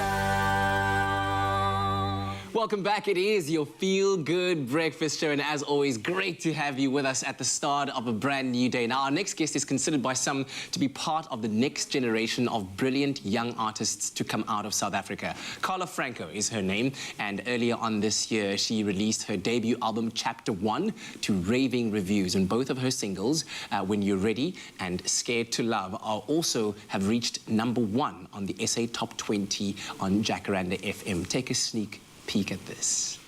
When you're ready, you can come on, come on. I've been waiting my whole life for this. We can be in love for so long, come on. When you're ready, you can come on, come on. I've been waiting my whole life for this. We can be in love for so long, come on. Can't promise that we won't fight. It can't always be sunlight. Ladies and gentlemen, Carla Franco is in the house! Come on! Yes! Yes! Carla, I was complimenting you on the album cover. It's a beautiful, stunning photo. Thank you. And you say that that's the only normal photo you have? Yeah, I'm super awkward in front of a camera, like for photos. When people are like, let's take photos, I'm like, let's not. Let's not. And we love your energy. I've been thank seeing you so playing much. around with our photographers on set. You've just fantastic energy. Thank you. I really this time of the morning, all day as well, I'm sure. Thank you. And congratulations. The debut album, Chapter 1, has done very well. 2 #1s. That must be quite exciting. Talk to me about the journey of bringing out your first album and what that was like for you. Scary. Yeah. Scary, because we just have so much talent in our country. Exactly. And not that it's a competition, but, you know, you want to put a product out that you're proud of. Yes. And that's a true testament to your craft. So it was scary. Yeah. But also really, really exciting, because I think I finally found my niche. So I was super excited to finally share that niche with everyone. So once it was released, I think that's when the excitement really started. Absolutely. But anything before then, I was like, but you know, we had a great journey creating it, and I've had a really great journey experiencing post-release what's been happening with the album. So yeah. Excellent. You talk about finding your niche, and I think that's what every artist wants to do. You know, there's so much influence coming in from the outside world, but ultimately as an artist, you want to give the world who you truly are, right? Yeah. So how did you find that? I think my roots have always been very indie, acoustic, you know, stripped down music. That's what I love. The more raw it is, the more authentic it is, the more true to me it will feel. But then you find that balance between creating the music that's true to you, but creating a product that's also sort of like a mishmash of all the things you love. Because like you say, they are influences, and I think I reflect that in my music. I mean, I'm not trying to create one genre, and that's what a lot of artists do, and I'm not critiquing that. I just think we can do more than one genre, and Chapter 1 really speaks to that. You have the indie, you have the pop, but then you also have the more hip-hop, you have the more funk, you have the more, you know, there's a little bit of everything, and that's really on purpose. It's very intentional. So when I say I found my niche, I think I finally just accepted that I was ready to create something that wasn't one sound, but an accumulation of all the sounds that I love and the sound that I love to create. Absolutely. And I mean, at the end of the day, it's all music, right? Yeah. And if it comes from your heart and it's a part of a depiction of your artistry, then you've served the craft, essentially. Yeah. Your vocal influences, I mean, as we were sitting here and you were sound checking, Carl made a comment and said, my goodness, she's got such a unique tone in her voice. Thank you. Where did those come from? I honestly haven't a clue. Like, no one in my family has, you know, many music roots. Yeah. So it's just like out of nowhere. But I do think that my hearing impairment has a lot to play with it, because the lower the voice is, the larger the vibrations, the more I can hear. So I think when I became accustomed to my lower speaking voice, naturally as a performer, that kicked in. Yeah. So it's always hard to answer that question, because I'm like, I just love what I do, and I just sing, and I figured I wasn't too awful at it. Hopefully. No. Not with 2 #1 singles, you're certainly not. Well, I would hope I'm not bad, because that would be rather awkward. But no, I don't know. Like, that's just, I've always had a deep voice. I was actually teased quite a bit about it. Wow. And I remember my mom said, don't worry, when you get older, this is gonna be it. You know, people are gonna love this deep, husky voice. And I don't like to give my mom the credit and say that she's right. But in that instance, she was right. Say it to her right there, right there. No, don't do that. No, joking, love you. So here you are, Chapter 1 has done amazing work for you, and I'm sure it's going to do even greater things for you. But what's the big dream for you in terms of your music? Truly to be the next big South African thing. And I don't really mind how big and brave that dream sounds, but that's it, because I think I'm not necessarily striving for the fame, I'm striving for the platform that comes with being noticed and comes with that music being recognized. Yes. Because, like I say, I'm very big on local artists and that support, and I think with that platform means more platform for more local artists, so that's the goal. Wow. Yeah. Well, you certainly have the platform this morning, and we cannot wait to hear you perform. Thank you so much. So make sure Thank you for having me. You're so welcome. Make sure that you do not miss out on that Carla Franco on your Feel Good Breakfast show. Well, she's got your name with the at the end. That's correct, eh? Aren't you Almost happy? there. I'm very happy. There's a connection. I love connections. It's amazing. Well, listen, speaking of Heritage Month, Yes. we have Ryle that is exploring the Cape with Nick Hammond and the 5 Drive team, and they are at Hout Bay, talking, in fact, all things culture and, of course, enjoying the harbour. Yes, Mzansi, welcome back, and thank you so much, team. You're still out here with the 5 Drive team, Nick Hammond, on their incredible heritage tour. And welcome back to the office. We're here with a naughty individual. That's a Brenda from Naughty Cat. We're just trying to find out more about the people behind this beautiful place. And let me welcome you, Brenda. Thank you so much for being a part of the harbour, its culture. But let me just plug Mzansi in, maybe in terms of what exactly it is that you're doing here. Well, Naughty Cat Charters, we've been around for 22 years, and we do the tours that take all passengers and tourists. We go to Seal Island daily, and we very passionate about it, and everybody enjoys. They come to Hout Bay to do a Seal Island trip. Oh, beautiful. I can imagine you've obviously been here for quite a while, or for many years. You've seen so many changes in the harbour, in the country especially, but tell me about maybe like a fun memory that really stands out for you in this area and what it means to you. Well, the harbour is very special, and as I say, I've been a part of the harbour for the last 22 years. I've been coming to Hout Bay for the last 40 years, and the harbour with all the fish and chip shops and going to see the seals and tourists, and the harbour is a very special place in Hout Bay. Like you can feel it, right, Nick? I came here as a kid. My dad used to bring me here. We have like a massive love for the ocean, and so things like this are really important and special to me. And considering the last couple of years and how difficult things have been, you want to see revival and you want to see things succeed and do well. And I was wondering from your perspective, you know, because the whole country gets to watch this, they'll hear about us on the radio too. From the outside looking in, why should people care? Why should we care about the Cape Fur seals? Why should we care about this part of the world? Cape Town is very special, especially Hout Bay. And this is the heart of Hout Bay, the harbour.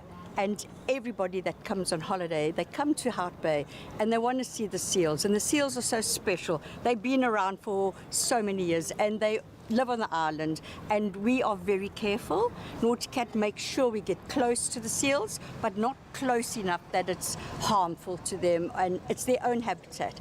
I know there is diving with the seals, snorkeling with the seals, but us on Nauticat, we are very, very conscious of the seal colony, of the seals, and they are just the most beautiful animal, and to see them up close, and we have daily tours, so we have been very lucky to be able to come into contact with the seals on a daily basis. Well, Brenda, thank you so much for sharing that. I think this is definitely a reason as to why this heritage tour is happening. Finding out about the people, finding out about the beauty behind this place, and you're definitely a part of that heritage. So for you, Mzansi, definitely a place to come and engage and get to know more about this magic. And don't worry, we're going to be back finding out more about the harbour. Well, part of celebrating our heritage is indeed celebrating the talent that we have in South Africa, and we are so blessed and privileged to have Carla Franco in our studio this morning. Her debut album, Chapter 1, is doing so well for her, all out there on radio stations, 2 singles reaching #1 on top 20 countdowns, and we are about to experience her live on your Feel Good Breakfast show on this Monday morning, and here she is with a song called When You're Ready.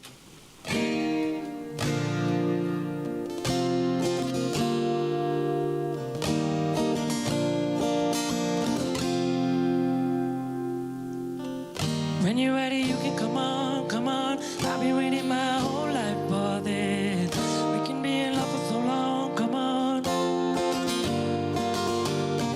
When you're ready, you can come on, come on. I've been waiting my whole life for this. We can be in love for so long, come on. Been a while since I felt this emotion. I'm all around and I cannot keep my focus. This is how it does, don't it? In love, I'd rather be dead. Not so long ago, that's what I said. Look at me now with my heart in check. Can you love me in the middle of the night? Can you love me, really love me even when you don't feel fine? Cause it's not new that I'm into you, cause there isn't much left for me to do. Can you love me in the middle of the night? When you're ready, you can come on, come on. I've been waiting my whole life for this. We can be in love for so long, come on. When you're ready, you can come on, come on. I've been waiting my whole life for this. We can be in love for so long, come on. It's not new that I'm into you. There isn't much left for me to do. It's not new that I'm into you. It's not new that I'm into you. There isn't much left for me to do. It's not new that I'm into you. It's not new that I'm into you. There isn't much left for me to do. It's not new that I'm into you. Not new that I'm into you. There isn't much left for me to do. It's not new that I'm into you. When you're ready, you can come on, come on. I've been waiting my whole life for this. Man, absolutely fantastic. Carla Franco on your Feel Good Breakfast Show. Beautiful song. Thank you. What is that song all about? I actually wrote it about someone that I was seeing, and it was the very beginning stages, and it was right after I got out of a relationship that I felt like, oh, am I ever going to come back from this? And I'd met someone, and I was like, I'm ready. When you're ready. I've been waiting my whole Let's life. do this whole thing. I absolutely love it. Let us know what you thought about that on our Feel Good Breakfast Show social media pages, #Expresso, and of course we'll have more of Carla Franco a little bit later on. Stay tuned. Your generosity can ignite a love for reading amongst our youth. Share your homegrown story. See Cadbury Story Edition packs. There's a glass and a half in everyone.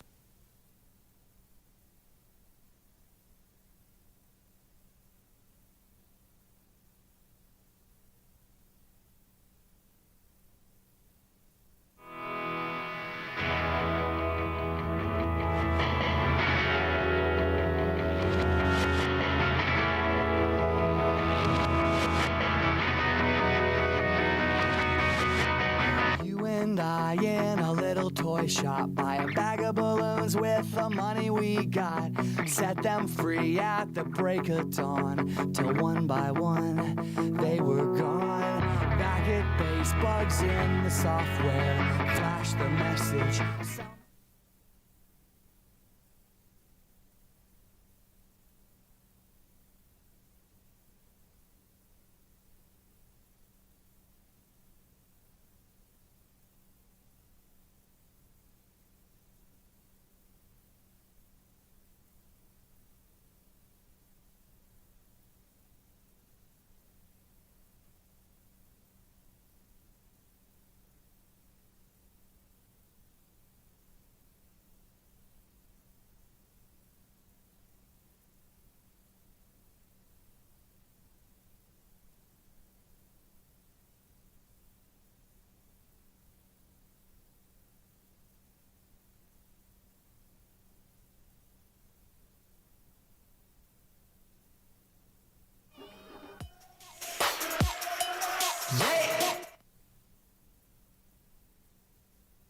It's my Feel Good Breakfast Show.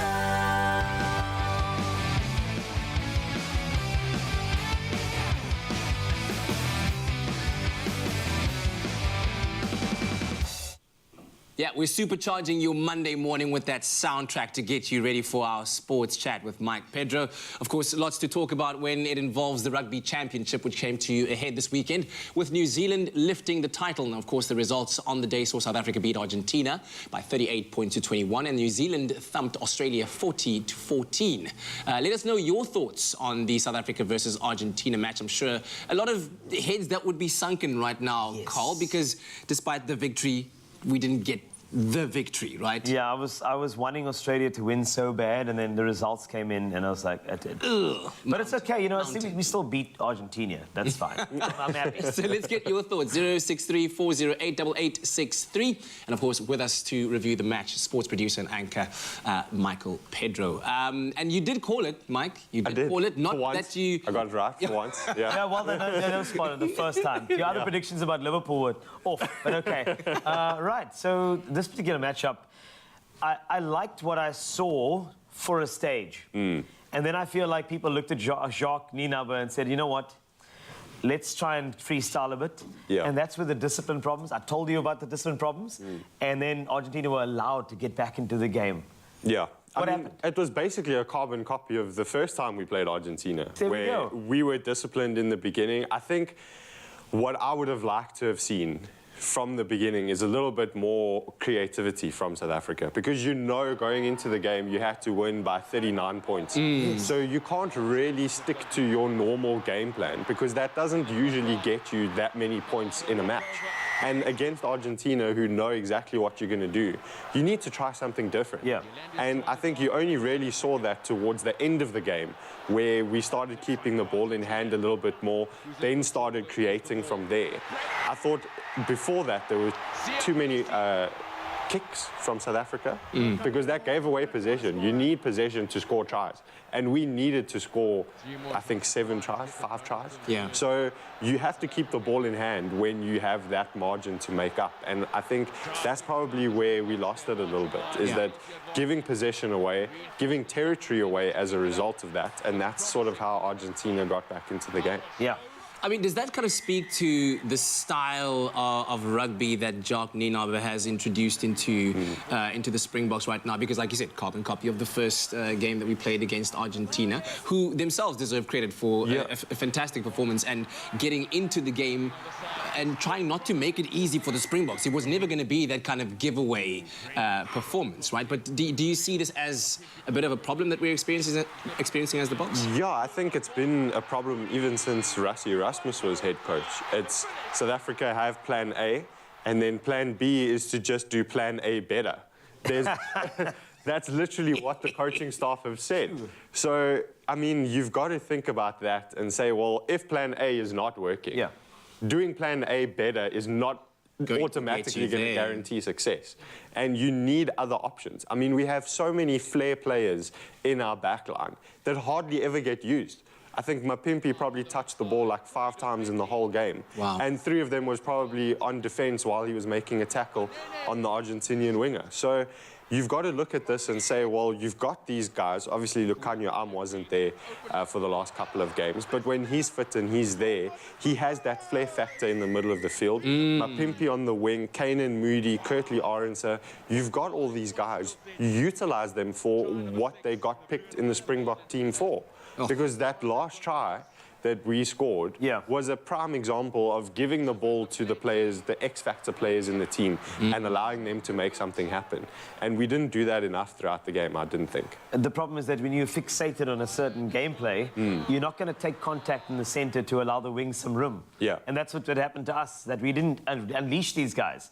Unfortunately, we didn't take the contact, and we didn't, you know, when you leave the ball, if the ball gets out of your hand, the thing is you have to chase after it. Frustration, discipline problems. Then you have to leave a lot of the match to the officials. Exactly. And that's how Eben Etzebeth then was a victim of the officials. A yellow card. What was your opinion, very quickly, on the officiating of the game? Yeah, I think officiating in this whole rugby championship has been quite questionable. I think World Rugby really needs to look at some of the decisions that were made, not just in the South Africa games, across all the games in the competition, because I think it's really highlighted the standard of officiating in rugby.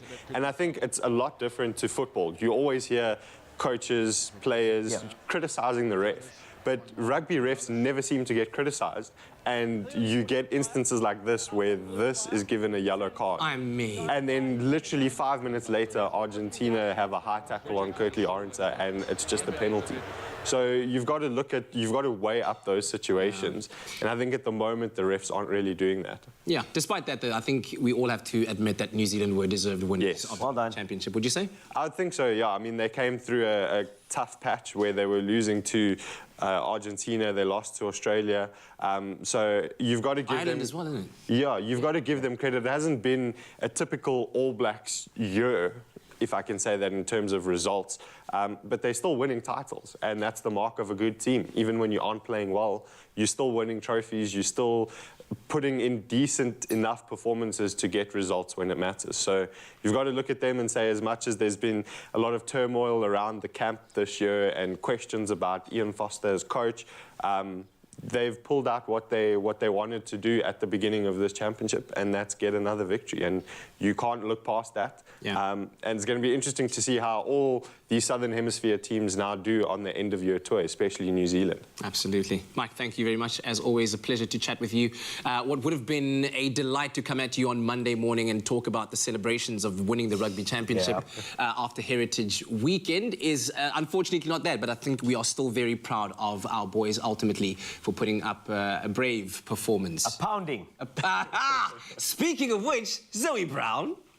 Oh, thank you, gentlemen. We are ready to break a sweat with another pound workout.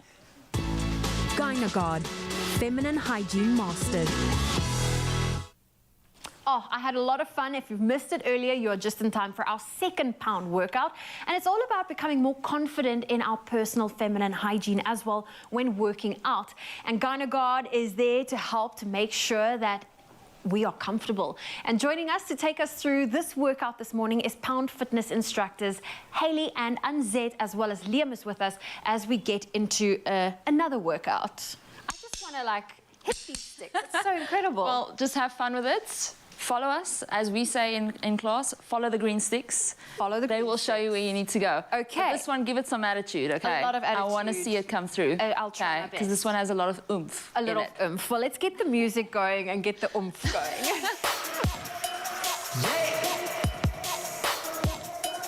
There we go. Step it up. You can twist that again. Watch out for the variations. You can bring it lower if you want to. Right, next we're gonna bring that leg back. Step it out. Okay. Break a sweat. You know I spend this money just to make it back. And yeah, you see me run it, pop it there. Cash, you shake it fast. Got me puffing on that gas just to make it last like. Pop it like. Just like. Pop it like. Speed it up. Oh. Right. Step that leg back. Place with no time to waste. Front. Side.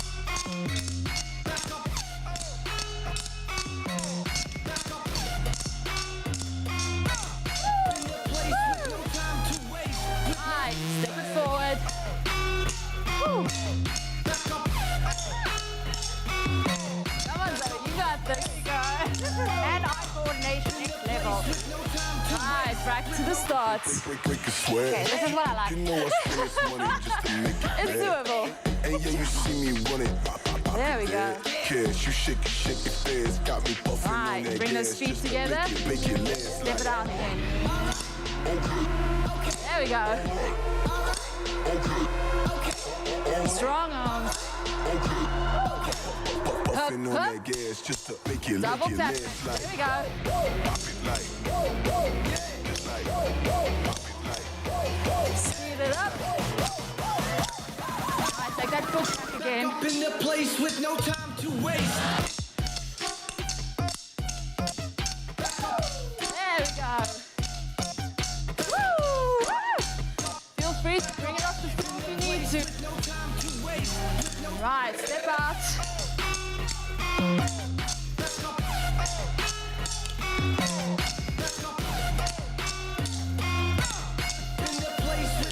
Right, so we're going back to the top. There we go. Woo! Done. This is a workout.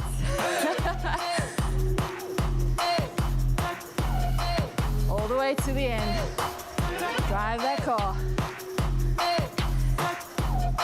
There we go. Well done, everyone. Oh. Woo! Anzet, this has been a great workout. Definitely There we getting go. the hand-eye coordination, testing it to the max. I think at one stage when you were doing the down, and you lost me for a second, but I followed the green steps.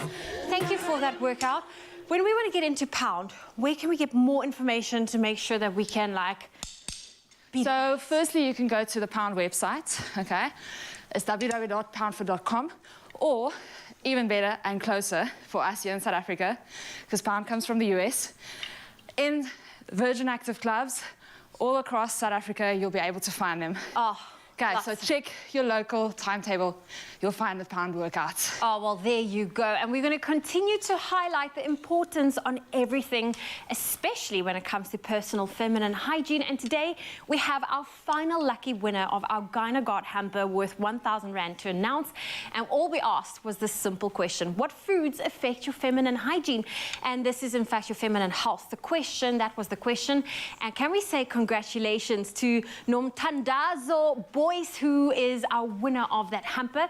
Now, she commented this. She said acidic fizzy cola and mayo, including some bath soaps. It also causes some discomfort and discharge. So there you go. Hashtag GynaGuard, hashtag feminine hygiene. Now, Nomtandazo, you are our winner. Are you on the line right now? Yes, I'm on the line. I'm on the line.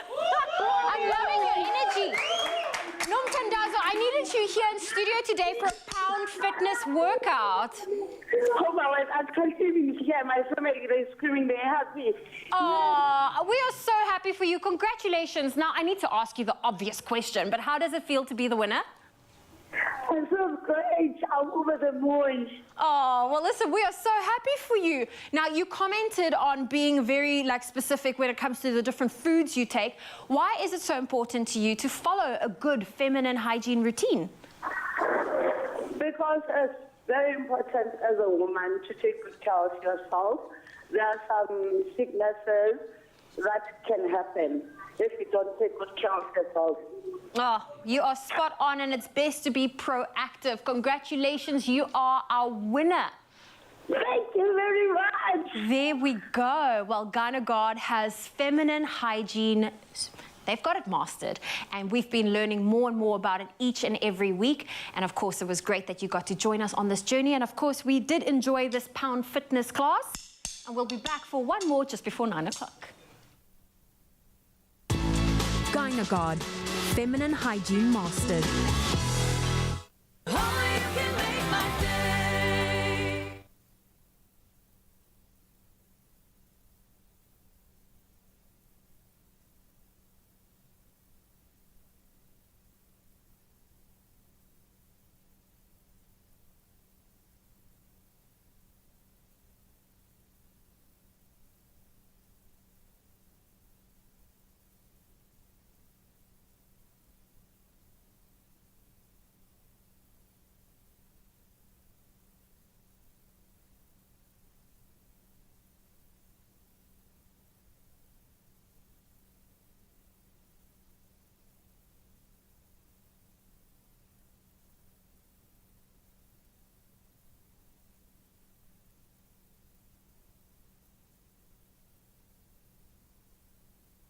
We've been long in the game, healing South Africa one allergy at a time. All the sneezing, runny nose, itching of nose and throat, we've left no stone unturned until finally South Africa recognized us. You've given us the courage to continue to do what we do best. Live, work, play, sleep allergy-free with Allergex Non-Drowsy. Ask your pharmacist for the full allergy range. Brought to you by Adcock Ingram OTC, sponsors of Brave. It's my feel-good breakfast show. Welcome back to your Feel Good Breakfast Show, Expresso here on S3, and lots more action to come. Another pound workout, as you could hear. Plus, Carla will be performing for you. What an incredible voice. So hopefully you got yourself a nice cup of coffee, an espresso, and get ready for more action on your Feel Good Breakfast Show. Here's news. Here's Kat. Thanks very much, Carl. The time's just gone 8 o'clock. Let's take a final look at what is making headlines on this Monday morning. On the national news front, construction starts today on new houses for residents of Jagersfontein in the Free State. Now, some 160 people's homes were destroyed when the embankment of a silt dam recently broke and flooded the town. The Free State Premier, Sisi Ntombela, spoke yesterday at the funeral of Ralehana Aaron Musweu. Now, he is unfortunately the only person who died in the disaster. Ntombela promised residents that the housing project or building project would be sped up, and she said that hopefully everyone would have houses by December. Meanwhile, Minister of Mineral Resources and Energy, Gwede Mantashe, says the Northern Cape is a gold mine for the country's energy needs. He spoke at a community meeting at the Honda Klip Bay about energy projects planned in the area and referred to traditional and renewable energy. He conceded that residents were concerned about the effects on marine life and fishermen's survival. Residents said the new energy developments would potentially create thousands of jobs, but only for people with skills and not for those who rely on fishing for a daily existence. On the international news front, a soldier was killed and at least 6 others injured in Somalia yesterday when a suicide bomber blew himself up at a military base in the west of the capital, Mogadishu. The suicide bomber had disguised himself as a regular soldier and joined others as they filed into the military base this early yesterday before he detonated the explosive. Meanwhile, Somalia's breakaway region of Somaliland will postpone its scheduled presidential election to next year rather than holding it in November when the incumbent president's term ends.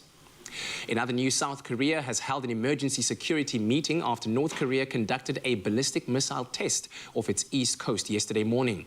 Now, this was the 19th missile test by North Korea this year.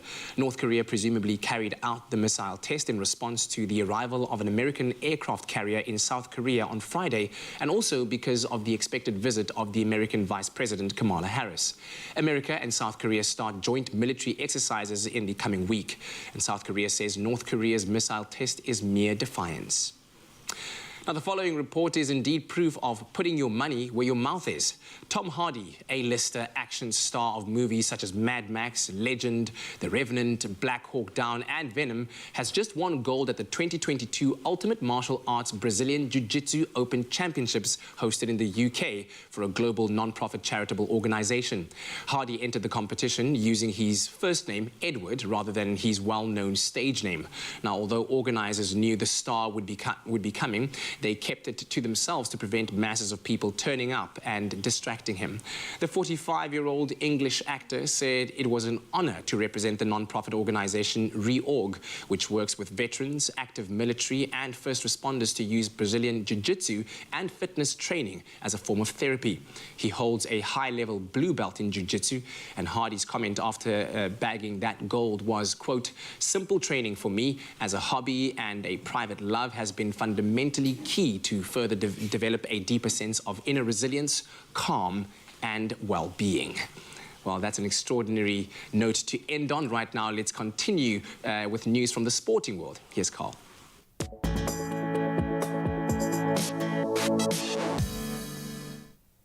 Thanks a lot, Kat. Sporting action for you. New Zealand won the Rugby Championship, as mentioned earlier, for an 8th time after rival South Africa failed to secure a bonus point and a wide winning margin when beating Argentina 38-21 in Durban. The Springboks needed a bonus point in the final match of the tournament and a victory by at least 39 points to pip the All Blacks for the first place. New Zealand thrashed Australia 40-14 in Auckland for a bonus point triumph that took them to 19 points in the 6-round championship. Rugby World Cup title holders South Africa finished with 18 points, Australia 10 and Argentina 9 in the most exciting Southern Hemisphere tournament since its launch 10 years ago. Let's get on to football. Bafana coach Hugo Broos asked for a confidence-boosting performance, and his Chargers responded superbly as they comfortably beat Sierra Leone 4-0 in a friendly. Themba Zwane put the home team in the lead in the 33rd minute with his first of 2 goals. Mihlaya Mayembela increased the lead in the 49th minute, scoring on debut, and Aubrey Modiba scored the 4th and final goal of the match when he found the back of the net in the 72nd minute. South Africa next play Botswana tomorrow afternoon. Good luck to the boys. Now, on to cricket. India won the 3rd and deciding T20 against Australia in the last over, 50s by Virat Kohli and Suryakumar Yadav. The hosts actually won by 6 wickets with 1 ball remaining after Hardik Pandya, unbeaten on 25, hit with the winning boundary. Earlier, Kohli scored 63 and Yadav 69 as the pair out on the 104-run partnership. And of course, to propel their side to a 2-1 series win, Pakistan halted England with 3 wickets in 6 balls to take a sensational 3-run win in the last over of the 4th T20 International in Karachi on Sunday. Haris Rauf grabbed 3 wickets as the hosts tied the 7-match series. Earlier, in-form opener Mohammad Rizwan struck a brilliant 88. On to MotoGP, Australia's Jack Miller powered to an emphatic victory at the Motegi on Sunday in the first Japanese MotoGP since 2019 on a day to forget for the title contenders. The Ducati rider stormed from 7th on the grid to clinch his 4th MotoGP victory, taking the checkered flag by more than 3 seconds from South Africa's Brad Binder. Reigning world champion and current leader Fabio Quartararo came 8th, and then it was Francesco Bagnaia as well as Alex Espargaro both failing to finish. That's a wrap up of your sporting action on your Feel Good Breakfast Show. Let's take a peek at your traffic and weather. Zoe is standing by.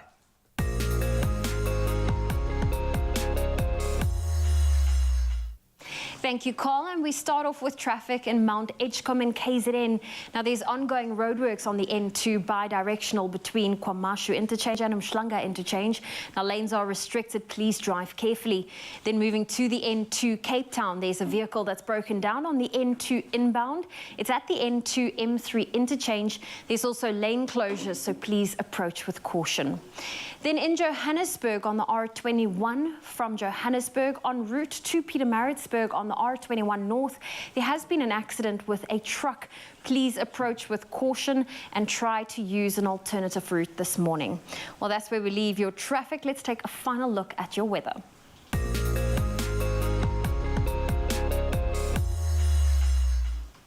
And we start off with news that thousands of people have been evacuated and government offices have been closed as a super typhoon lashes the Philippines' eastern islands. Now, Typhoon Noru has caused gusts of up to 240 kilometers per hour on the main island of Luzon, where more than half of the country's 110 million population live. Forecasters say the storm experienced an explosive intensification as it made landfall west of Luzon. The storm could cause landslides, flash flooding and dangerous surges. More than 8,400 people have already been evacuated from its path, and officials have warned that the storm could also impact the country's capital, Manila. Its speed increased by 90 kilometers an hour in 24 hours, where the forecaster Rob Gall said that he in fact told news agencies that its increased speed was unprecedented. The Philippines Weather Service has issued a wind signal 5 for Luzon, the highest warning level, which marks north as a super, in fact it marks Noru as a super typhoon. In 2013, Typhoon Haiyan, one of the most powerful tropical storms ever recorded, killed some 6,300 people. Well, our thoughts and prayers are certainly with all of those affected.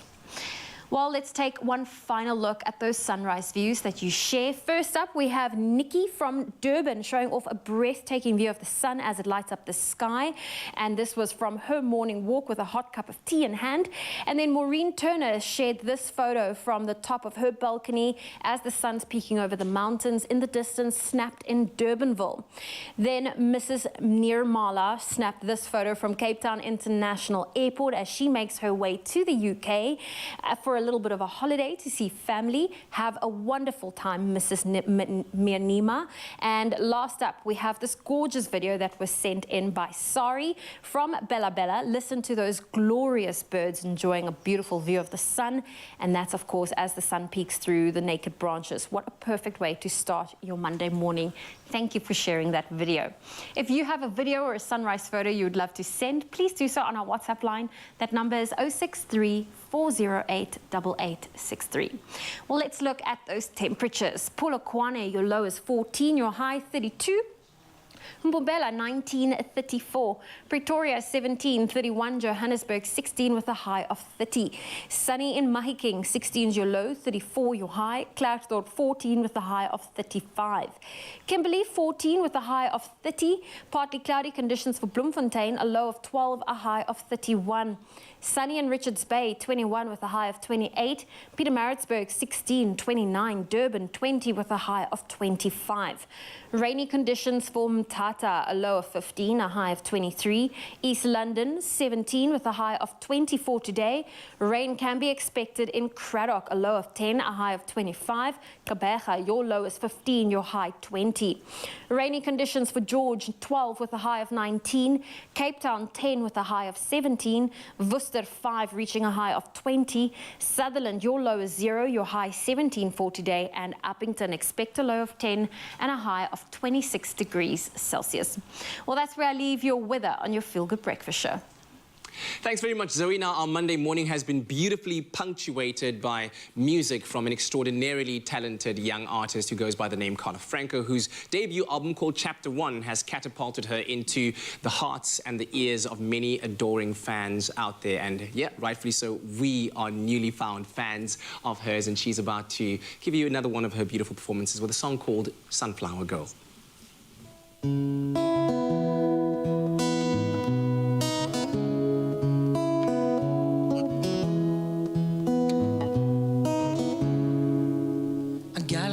story to tell you all.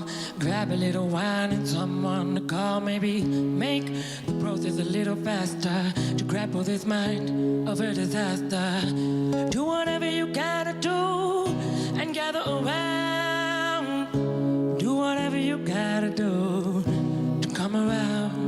I'll take you back to about 2 weeks ago. She called me up and left me on the phone. No reason was valid, that's for sure. Except she ain't ever said anything to me before. Had us for me trying for a week again. 6 days later and she ended again. So I asked to go to her place. A 3-hour drive for her to leave me face to face. Black twist, she don't wanna end it. Black twist, she don't wanna lose me. Black twist.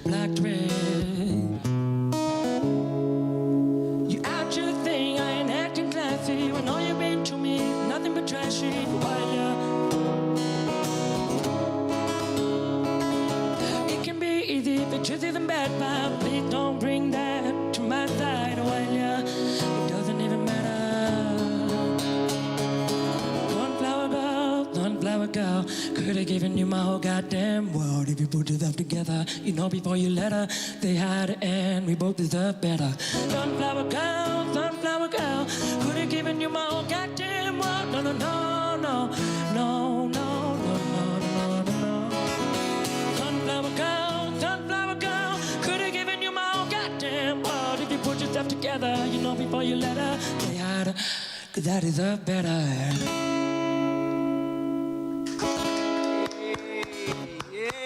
Carla Franco on your Feel Good Breakfast show. Listen, it's absolutely stunning hearing you performing live, and I'm wondering, where can our viewers out there catch you performing live? Are you on tour with the album? If you are in Gauteng, I will be performing on Thursday at the South Downs Market. Saturday, we'll be performing at Railways Cafe, a personal favourite. And then at the end of the month, we've got a full band gig at Avianto on the 22nd of October. And then the biggie, the real biggie, far from you guys, but the real biggie will be 25th of November. I'm on the lineup for Milkfest, which we're really excited for. So, that's amazing. Yeah, you can check me out on all social media platforms and all the information will be there. At Carla Franco. Yeah, at Carla Franco _official, and you'll find me. I love how you just had that gig guide at the fingertips. Just that's exactly what we want. To get the people to come. Look at this. A focused artist. Listen, yes, do follow her on social media, and luckily for us here, we still have one more performance coming your way on your Feel Good Breakfast show, so make sure you don't miss out on that. New Revlon Color Stay Matte Like Crayon. Play it up. Bold matte color goes on as easy as a crayon. Feels barely there. Super soft, 12 rocket poppin' shades. New Revlon Color Stay Matte Like Crayon. Wanna play?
Defeat your mucus monster.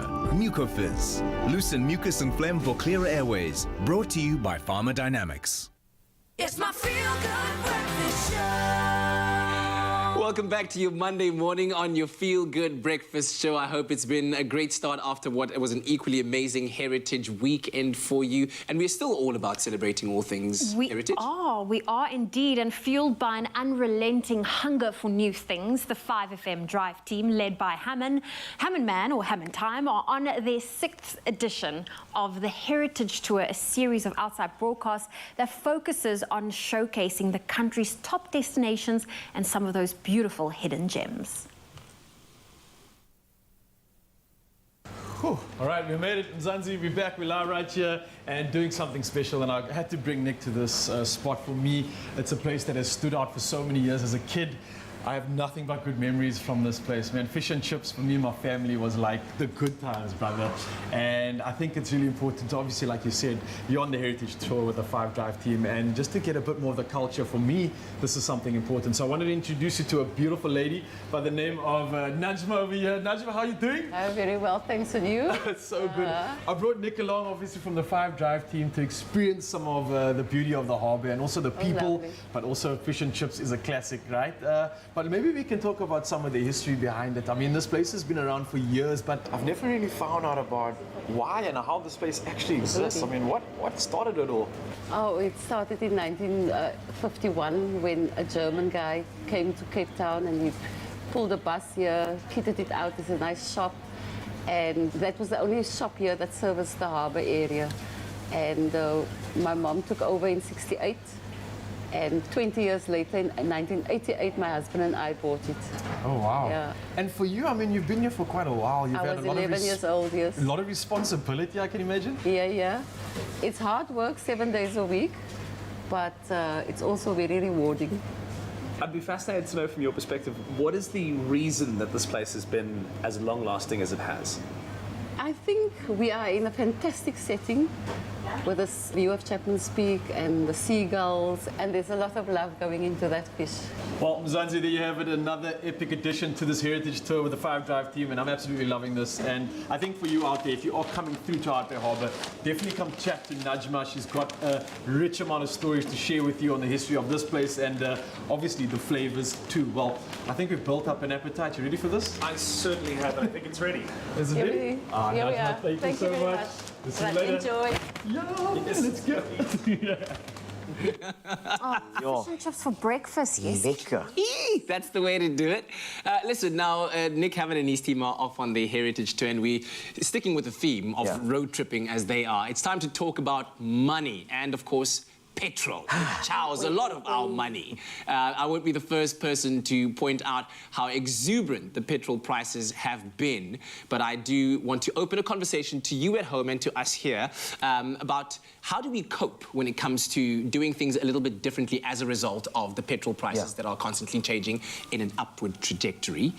So think about this. I mean, how often do you drive, and have you noticed a massive increase in your petrol spend every month as a result of this, guys? Yeah, it's increased quite a lot. I mean, you know, when you work in different locations, you are forced to commute in various different directions. So naturally, your petrol, because you spend more time in the car, your petrol price and budget just. And you gotta beat the engine, hey? But she's good on petrol. Oh, yeah? She's quite good on petrol, which I'm quite happy about. But I learned the trick is to actually, when you fill up, make sure you check your tire pressure, because if your car operates at its optimal tire pressure, it will use less fuel. Yeah. I always, just be whenever I smart. get asked like oil and tires, I'm like, no, is it grand? And then just Just check the tires. Just make sure they're at their optimal pressure, and then your car will work at its best and use less fuel. Okay. Pulse. Hey, dropping bombs here. It's like that. I'll make sure that if I have a meeting, I'll make sure it's online.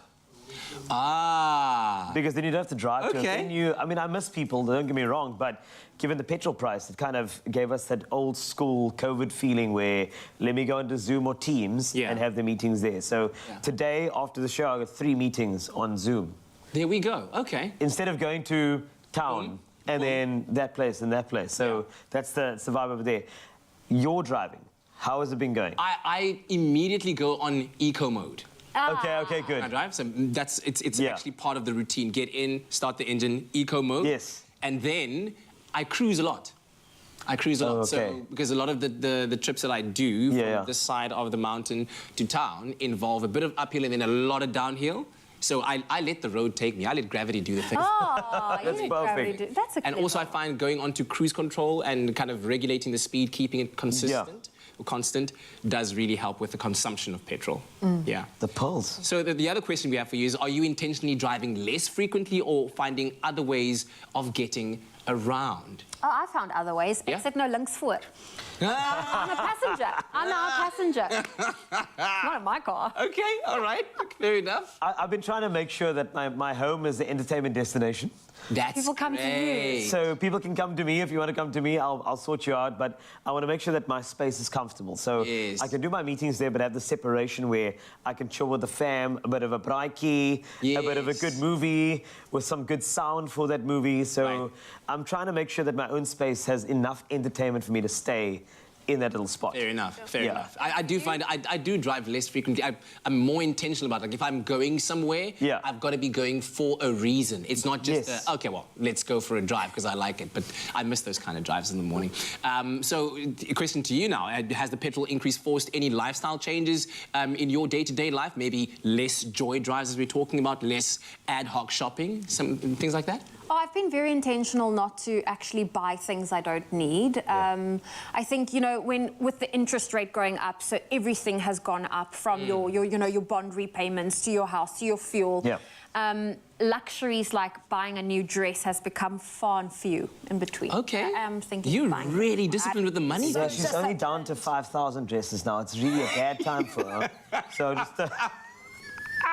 I've downscaled a lot. Wow, okay. I've downscaled a lot. So what's downscaling a lot in your books? Well, when you're living with someone, you have to give them 50% of the cupboard space, so I had to downscale a lot. Okay, all right, I get it. That makes sense. And I'm sure that, there have been a lot of changes that we've all had to adapt to. But of course, we can't change the price of petrol, can we? But we can choose to fill up at fuel stations where we can qualify for cashback and rewards. So for example, Nedbank American Express cardholders can earn cashback at select fuel stations when paying with an American Express card, right? So considering a full tank can be as high as between, let's say, 1,000 to 2,000 rands, that can work out to be a lot of cash back in your pocket. That's right. And if you have any other tips or advice on how you are fuel efficient and how you've tried to make better money choices for your petrol consumption and even your travel spend, then please share those tips and tricks with us, and you can leave your comments on our social media pages, and we would love to see and keep this conversation going. James is on a long overdue holiday, all because he chose to invest in an electronic Optimum Plus account. Yes, seriously. Be like James. Open a Nedbank Electronic Optimum Plus account and get an effective interest rate of up to 12.4%.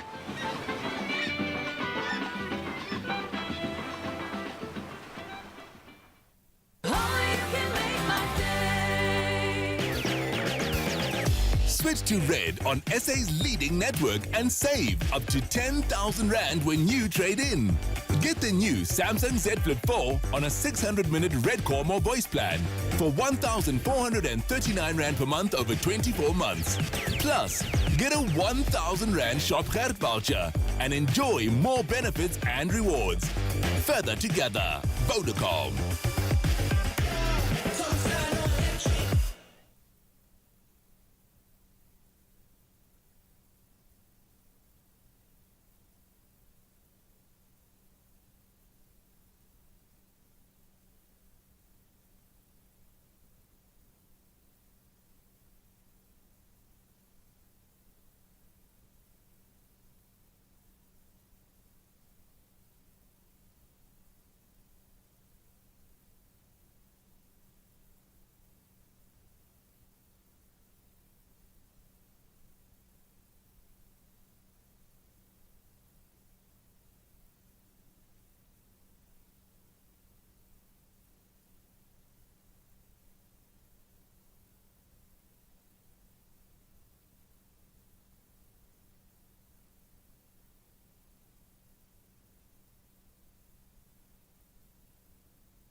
shop, buy a bag of balloons with the money we got, set them free at the break of dawn.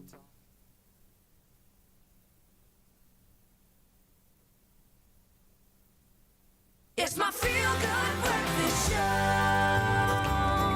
Free to be you. Live, work, play, sleep, allergy-free with Allergex Non-Drowsy. Welcome back to your Feel Good Breakfast Expresso on SABC3. Now, we can all admit that we are so blessed with so many beautiful places to have picnics all around our country. I mean, to properly enjoy spring. But of course, Allergex Non-Drowsy continues to give away incredible 2,000 Rand Take-A-Lot vouchers. And last week, we wanted to know all about your favorite places for a spring picnic and what makes it so special. All right, our lucky winner today. Congratulations. Drum roll, please.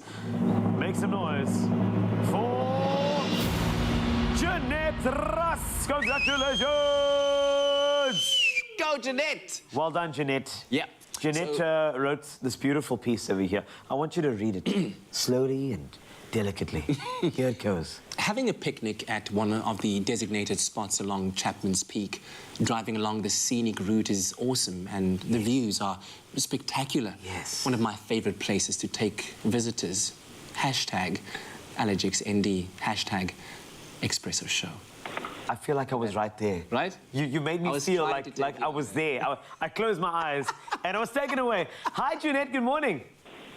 Good morning. How are you? Lekker. Can't complain. How does it feel to be a winner today?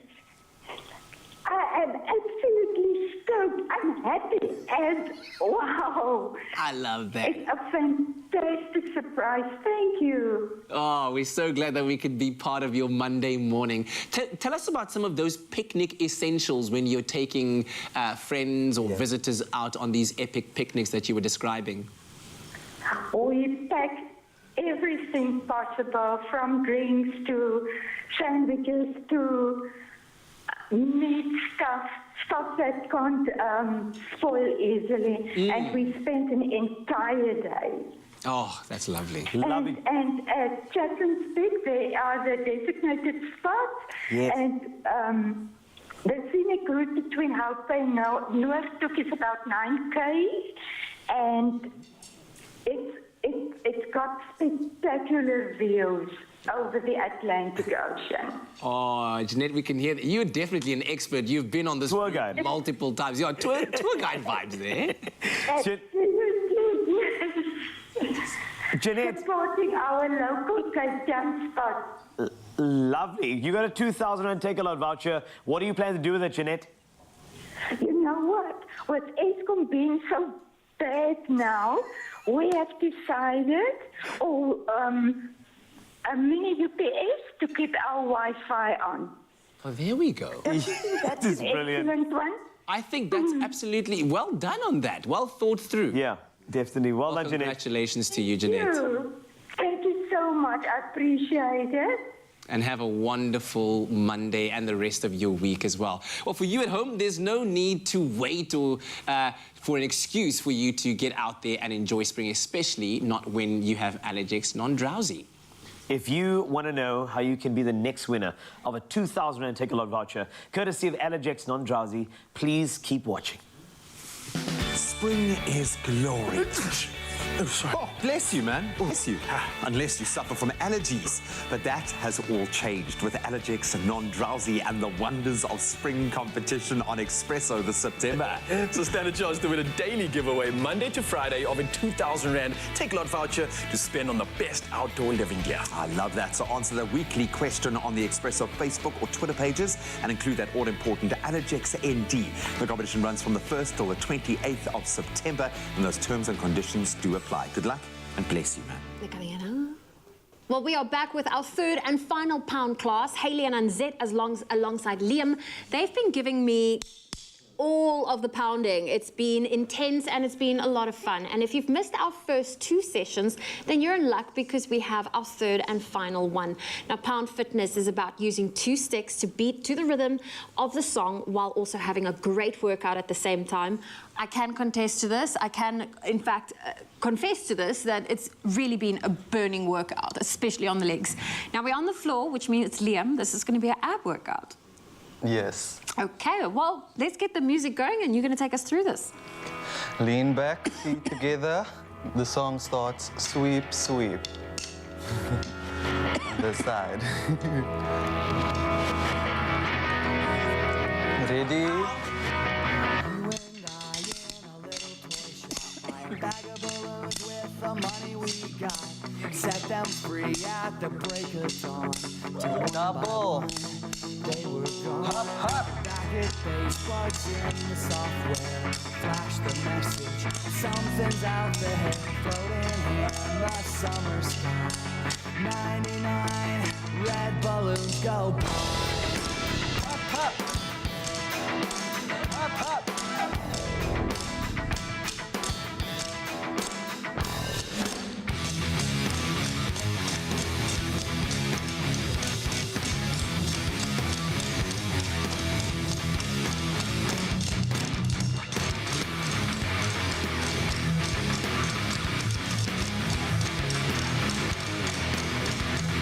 Stretching your legs. Up. Same side. Something here from someone else. A war machine, it springs to life. Opens up one eager eye. Focusing head on the sky. It's 99 red balloons go high.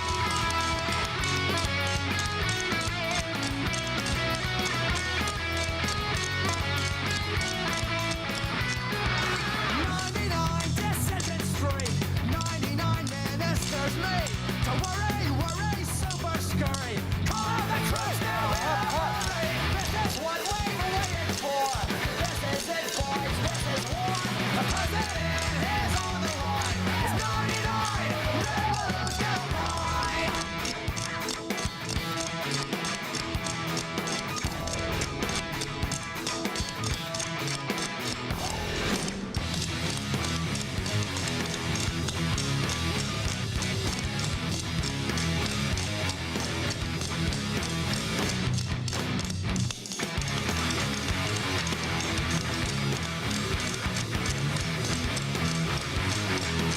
Spread your legs.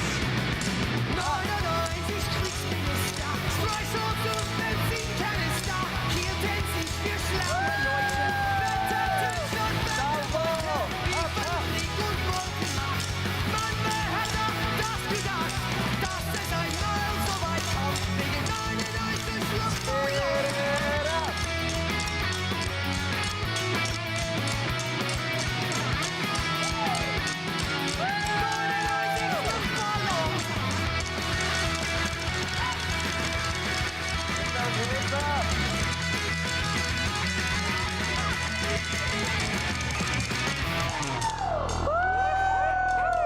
It was all about the core workout. Oh, I have to thank each and every one of you for this incredible workout.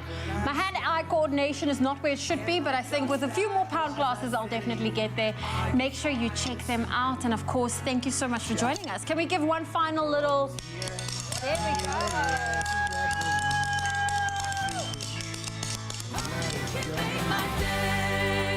Tropica is back with the best of the best in the All-Star Season 10 of Tropica Island of Treasure. All the stars will be competing to win big, and so can you. Simply buy a Tropica promo pack, follow the details, and enter for a chance to win your share of thousands of smooth prizes. The more you buy, the more chances you stand to win. Catch the All-Star Season of Tropica Island of Treasure on Saturdays at 6:30 on SABC3. Tropica, nothing smoother.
are those who care for others, ask for nothing in return, but may need some care themselves. If you feel that someone in your community deserves some recognition for all they do, then Panado cannot wait to hear from you. Simply reply to the Afternoon Express Facebook, Instagram and Twitter pages and tell us who they are, what they do for the community and why they should receive some care with the hashtag PanadoSA and the hashtag A Dose of Care. They can stand a chance of winning a dose of care to the value of 5,000 Rand from Panado. Afternoon Express will then add another 5,000 Rand towards the charity or nominee of choice, so they too can share in some care. Don't miss the Panado hashtag A Dose of Care competition running from the 1st of August 2022 right through to the 5th of October 2022, right here on Afternoon Express. T's and C's apply. It's my feel-good breakfast show. It is indeed your feel-good breakfast show, Expresso here on S3, and there's an aroma in the air. It smells like fish and chips, those lekker things that I love so much, and boy, do I envy Raul right now who's enjoying it with Nick Hammond and the 5 Drive team out in Hout Bay. Let's check in on them. This is good. Nick, man, officially, I'm sure this is Corky's Fish and Chips, another tick on the bucket list for you. Other side of the same amazing coastline, dude. This is incredibly good. Yeah, it is. Listen, I wanted to talk to these two of you because Nadia, Jude, I know that you guys are pretty finicky when it comes to food. What do you think of it? For me, eating fish and chips only happens when I can see the ocean, like we at establishments like this. Usually in Joburg, I try and stay away from fish because it takes like a long time to get from the ocean to Joburg, a lot of transport. So I prefer it at the ocean like we are doing right now. Authentic. Authentic, yes. Yeah, exactly. It feels so authentic to have fish and chips here. Like I have it all the time, but having it in Hout Bay like this, in like this paper and everything, it just makes it feel it's the right way to do it. But yeah, Jude and I are teased all the time for how finicky we are with food, and like when he orders a burger, it's like, can I have the burger without this, without this, without this, without this, but also not like this. So same with me, I pick the fat off bacon even, and I get teased about that a lot with the team. But this, perfect. Yes, okay, I'm proud. Bibi, you got full smiles out there, so I'm sure you're loving this, right? I am having the time of my life. I have come to Cape Town so often and people are like, oh, you haven't had a real Cape Town experience if you haven't had fish and chips or Hout Bay. I'm like, guys, I'm finally doing it. I think I've finally had the real full Cape Town experience. Living our best lives. Nick, man, this has been an incredible tour. And I've got to say, it's been an honor to be a part of this tour, especially from an Expresso perspective, just sharing some of the rich history and culture that we have.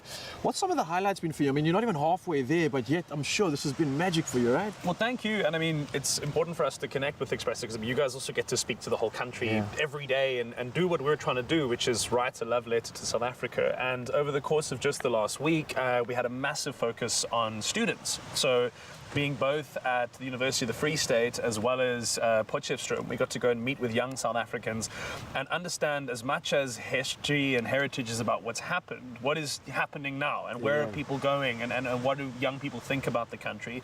We've also had amazing opportunities to go to a bunch of different artistic places, like in Bloemfontein, the 11 Hays Art Gallery, which is one of the proudest collections of local art anywhere in South Africa, and to get to go there and see the sculptures and the photographs and the paintings and be in and among that space was an incredible thing to do. And as you mentioned, we are just getting started with the tour.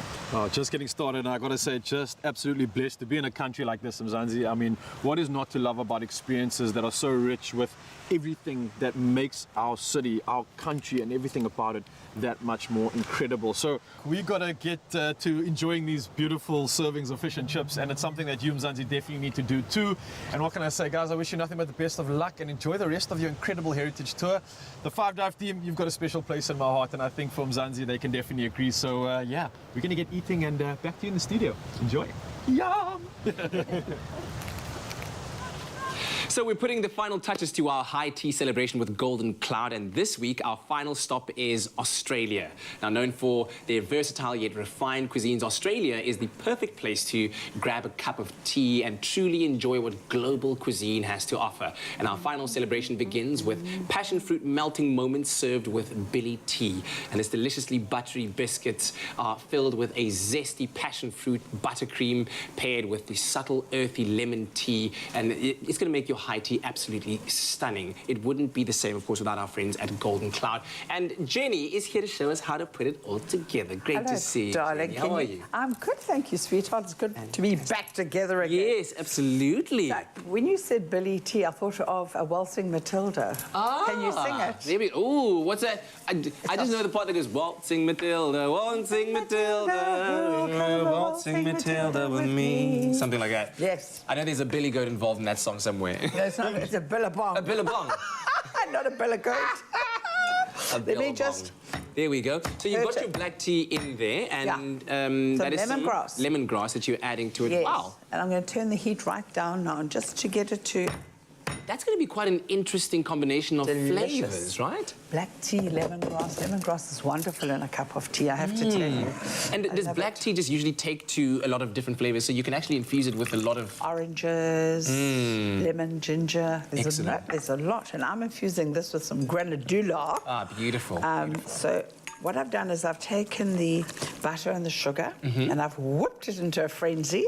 So it's lovely and creamy. Loving it. And are you going to give me a cup of Golden Cloud? I will do. And in here I'm going to put also some corn flour because it makes the texture nice and crispy. And these are my favorite biscuits. I grew up with these. And my granddad used to make melting moments. Oh, wonderful. And put a little cherry in the center. Brilliant memories. Just love it. You are gorgeous memories. Okay.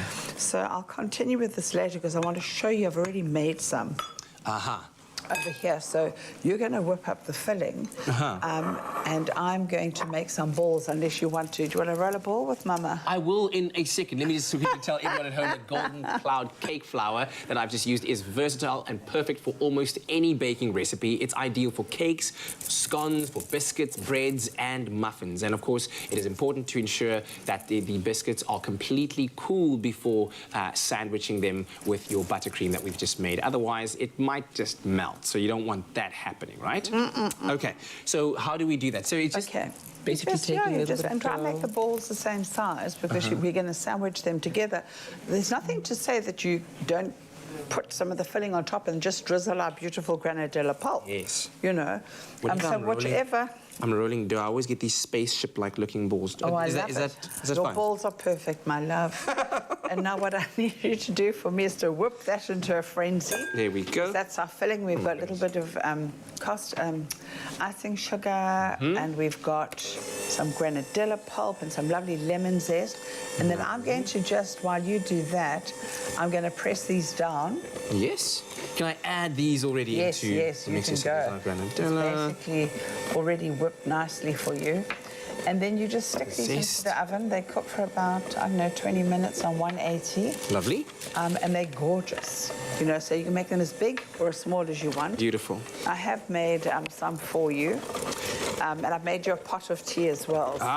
Can't you wait. can go sip, sip, sip. Cannot wait. Hit it, darling. Hit the ground running. Tell me about your Heritage Day weekend. How was your weekend? It was incredible. I judged a porky course competition. It was a charity drive. Lovely. And I love doing that. And I have to say, pleasantly surprised with some of the amazing porkies. Are people starting to spruce up their porkies these days? Not it's just the very regular competitive, thing. darling. They're going global. As much as it's heritage, think about us. We're a melting pot. Absolutely. Of nationalities and cultures now in our country. And it was very representative. Gorgeous. Absolutely gorgeous. And these would make a delightful dessert after a beautiful potjie like that. Ooh, love it. And now you're going to you can just pop that down, take your spoon, and just sandwich it. So you're going to have a spoonful of this? Yes, and then take your bicky. There we go. And just whack it inside and then like cover it. Yeah, that's lovely. And then just pop that onto the top. Melting moment. Dust it with icing sugar. And as I say, if you want to pop a little cherry or even like a whole almond or anything on top, hundreds and thousands, depends on who you're making it for. The kids would love to get involved with this. Absolutely stunning. And as you can see Yes. with our presentation over there, you could have it with some tea as well. Mm-hmm. I wonder if I could bite into this just to kind of get a sense of what it's... Oh, wow. Yes, darling. Melting moments Yeah, indeed. you can always sort of chill your filling in the fridge just for a little bit. But that golden cloud butteriness, it's light, it's really, really lovely. Oh. Is it good? Absolutely stunning. Are you a child that wants to eat raw dough? No, actually, I was never that child, but Zoe certainly is. And there's enough for that, for her to go around. But much appreciated, Mama Jenny. Enjoy. Thank you so much. And of course, Golden Cloud has a new and exciting competition with a weekly celebration of a spring high tea. Now, 5 lucky viewers stand a chance to win a 10,000 Rand from Golden Cloud and a Kenwood appliance, so you can bake with the best. Simply create a bake using Golden Cloud products and then share a photo of your bake on the competition post on the Expresso Facebook or Twitter pages. Or we can hit us up on our WhatsApp line on 063 814 2300. I'll give you that number one more time. 063-814-2300 and tell us what makes your high tea creations the best. Make sure that your picture includes a Golden Cloud product, and of course don't forget to use that hashtag high tea with Golden Cloud. Entries close on the 28th of September and T's and C's can be found on our website expressoshow.com. And of course Zoe isn't going to wait to be invited. She's been in the wings. myself. There you go. We've got some... You can actually have a full-on... I'll just take the whole tray. Oh, wow. Okay. I will put some of the... You know what is nice about cookie dough? Because you can pop it in the freezer, you can chop it up, add it to ice cream, and I can honestly tell you whether it's going to be a good cookie or not. Can I use some? Really? I can tell you if it's going to be a good cookie or not. If by just Before the simply eating caramelization of all the ingredients, just by the... And... Oh, this is a good one. Oh, wow. Cookie. This is a good Wow. But If Zoe says so, who are we to argue? If you're going to top it on your ice cream, then put some ground almonds in there as well. Oh, see, Jenny gets my drift. Lovely stuff. Thanks, Jenny. Thank you.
It's my feel-good breakfast show.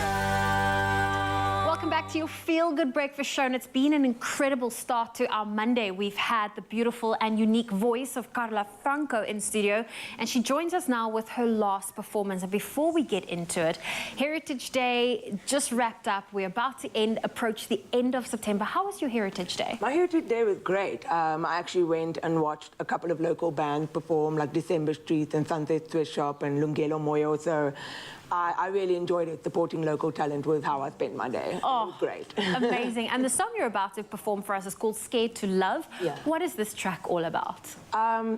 your hesitance. You know, when you've been hurt before, this song is really a testament to just being really afraid because of that hurt to just move forward. It's really self-explanatory, but it's just about heartache and how to move forward from that if one can move forward from that. So, yeah. I think everyone can. It's just all in their own time. Carla, the stage is yours. Take it away. Here she is with her final performance this morning, Scared to Love.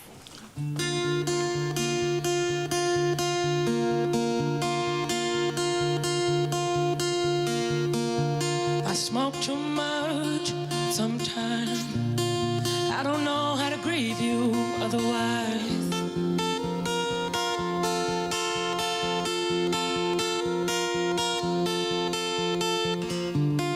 Bring me my Tennessee whiskey, anything to feel like you're near me. I wasn't ready to be rid of the burden that was you. And it still feels so heavy. How can it still be so heavy without you? You took my world and turned it upside down. You took my heart and threw it on the ground. Why was it so hard to be tender? There's nothing good left to remember.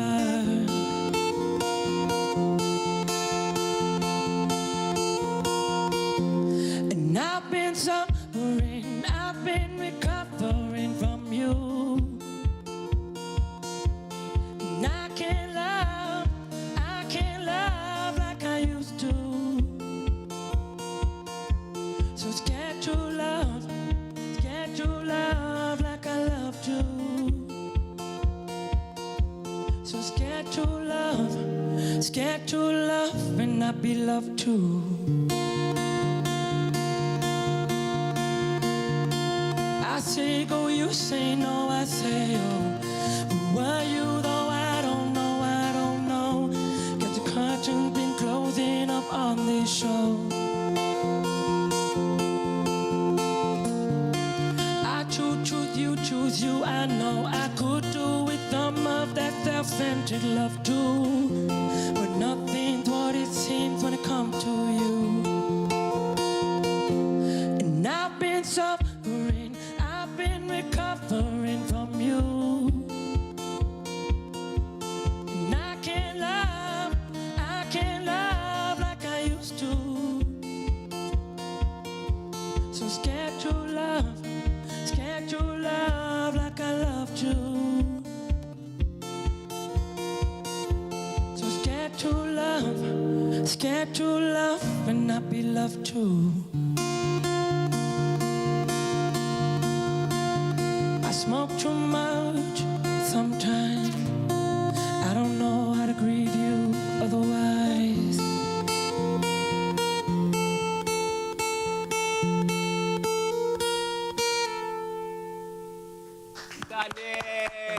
Thank you so much for having me. Amazing. That was incredible. I feel like you need to take a bow for us. Come on, Carla, take a bow. Wonderful. Oh, or curtsy. That's good too. Check her out on social media, of course. Lots of gigs coming up. You can get the chance to experience Carla Franco live, like you did on your Feel Good Breakfast show. And of course, today we've also been about the past Heritage Weekend. Yes. And wanting to find out from you, what were some of your highlights from the weekend? Let's take a look at what you said. Okay, well, let's look on social media. The first one came through from Mersha.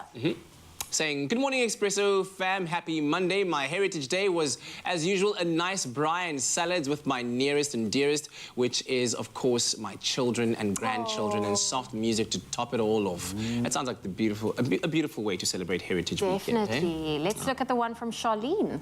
Good morning, Expresso team. What an amazing Heritage Day. We took the kids to watch their first rugby game at the stadium. Hey. Go Springbokke! I like it.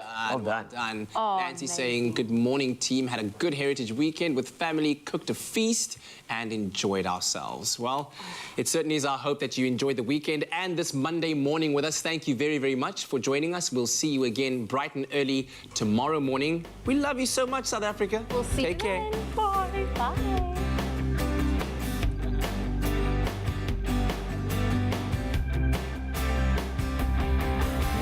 This spring, here's to Mother Nature and all the other mums who bring wonders into our world. Made with love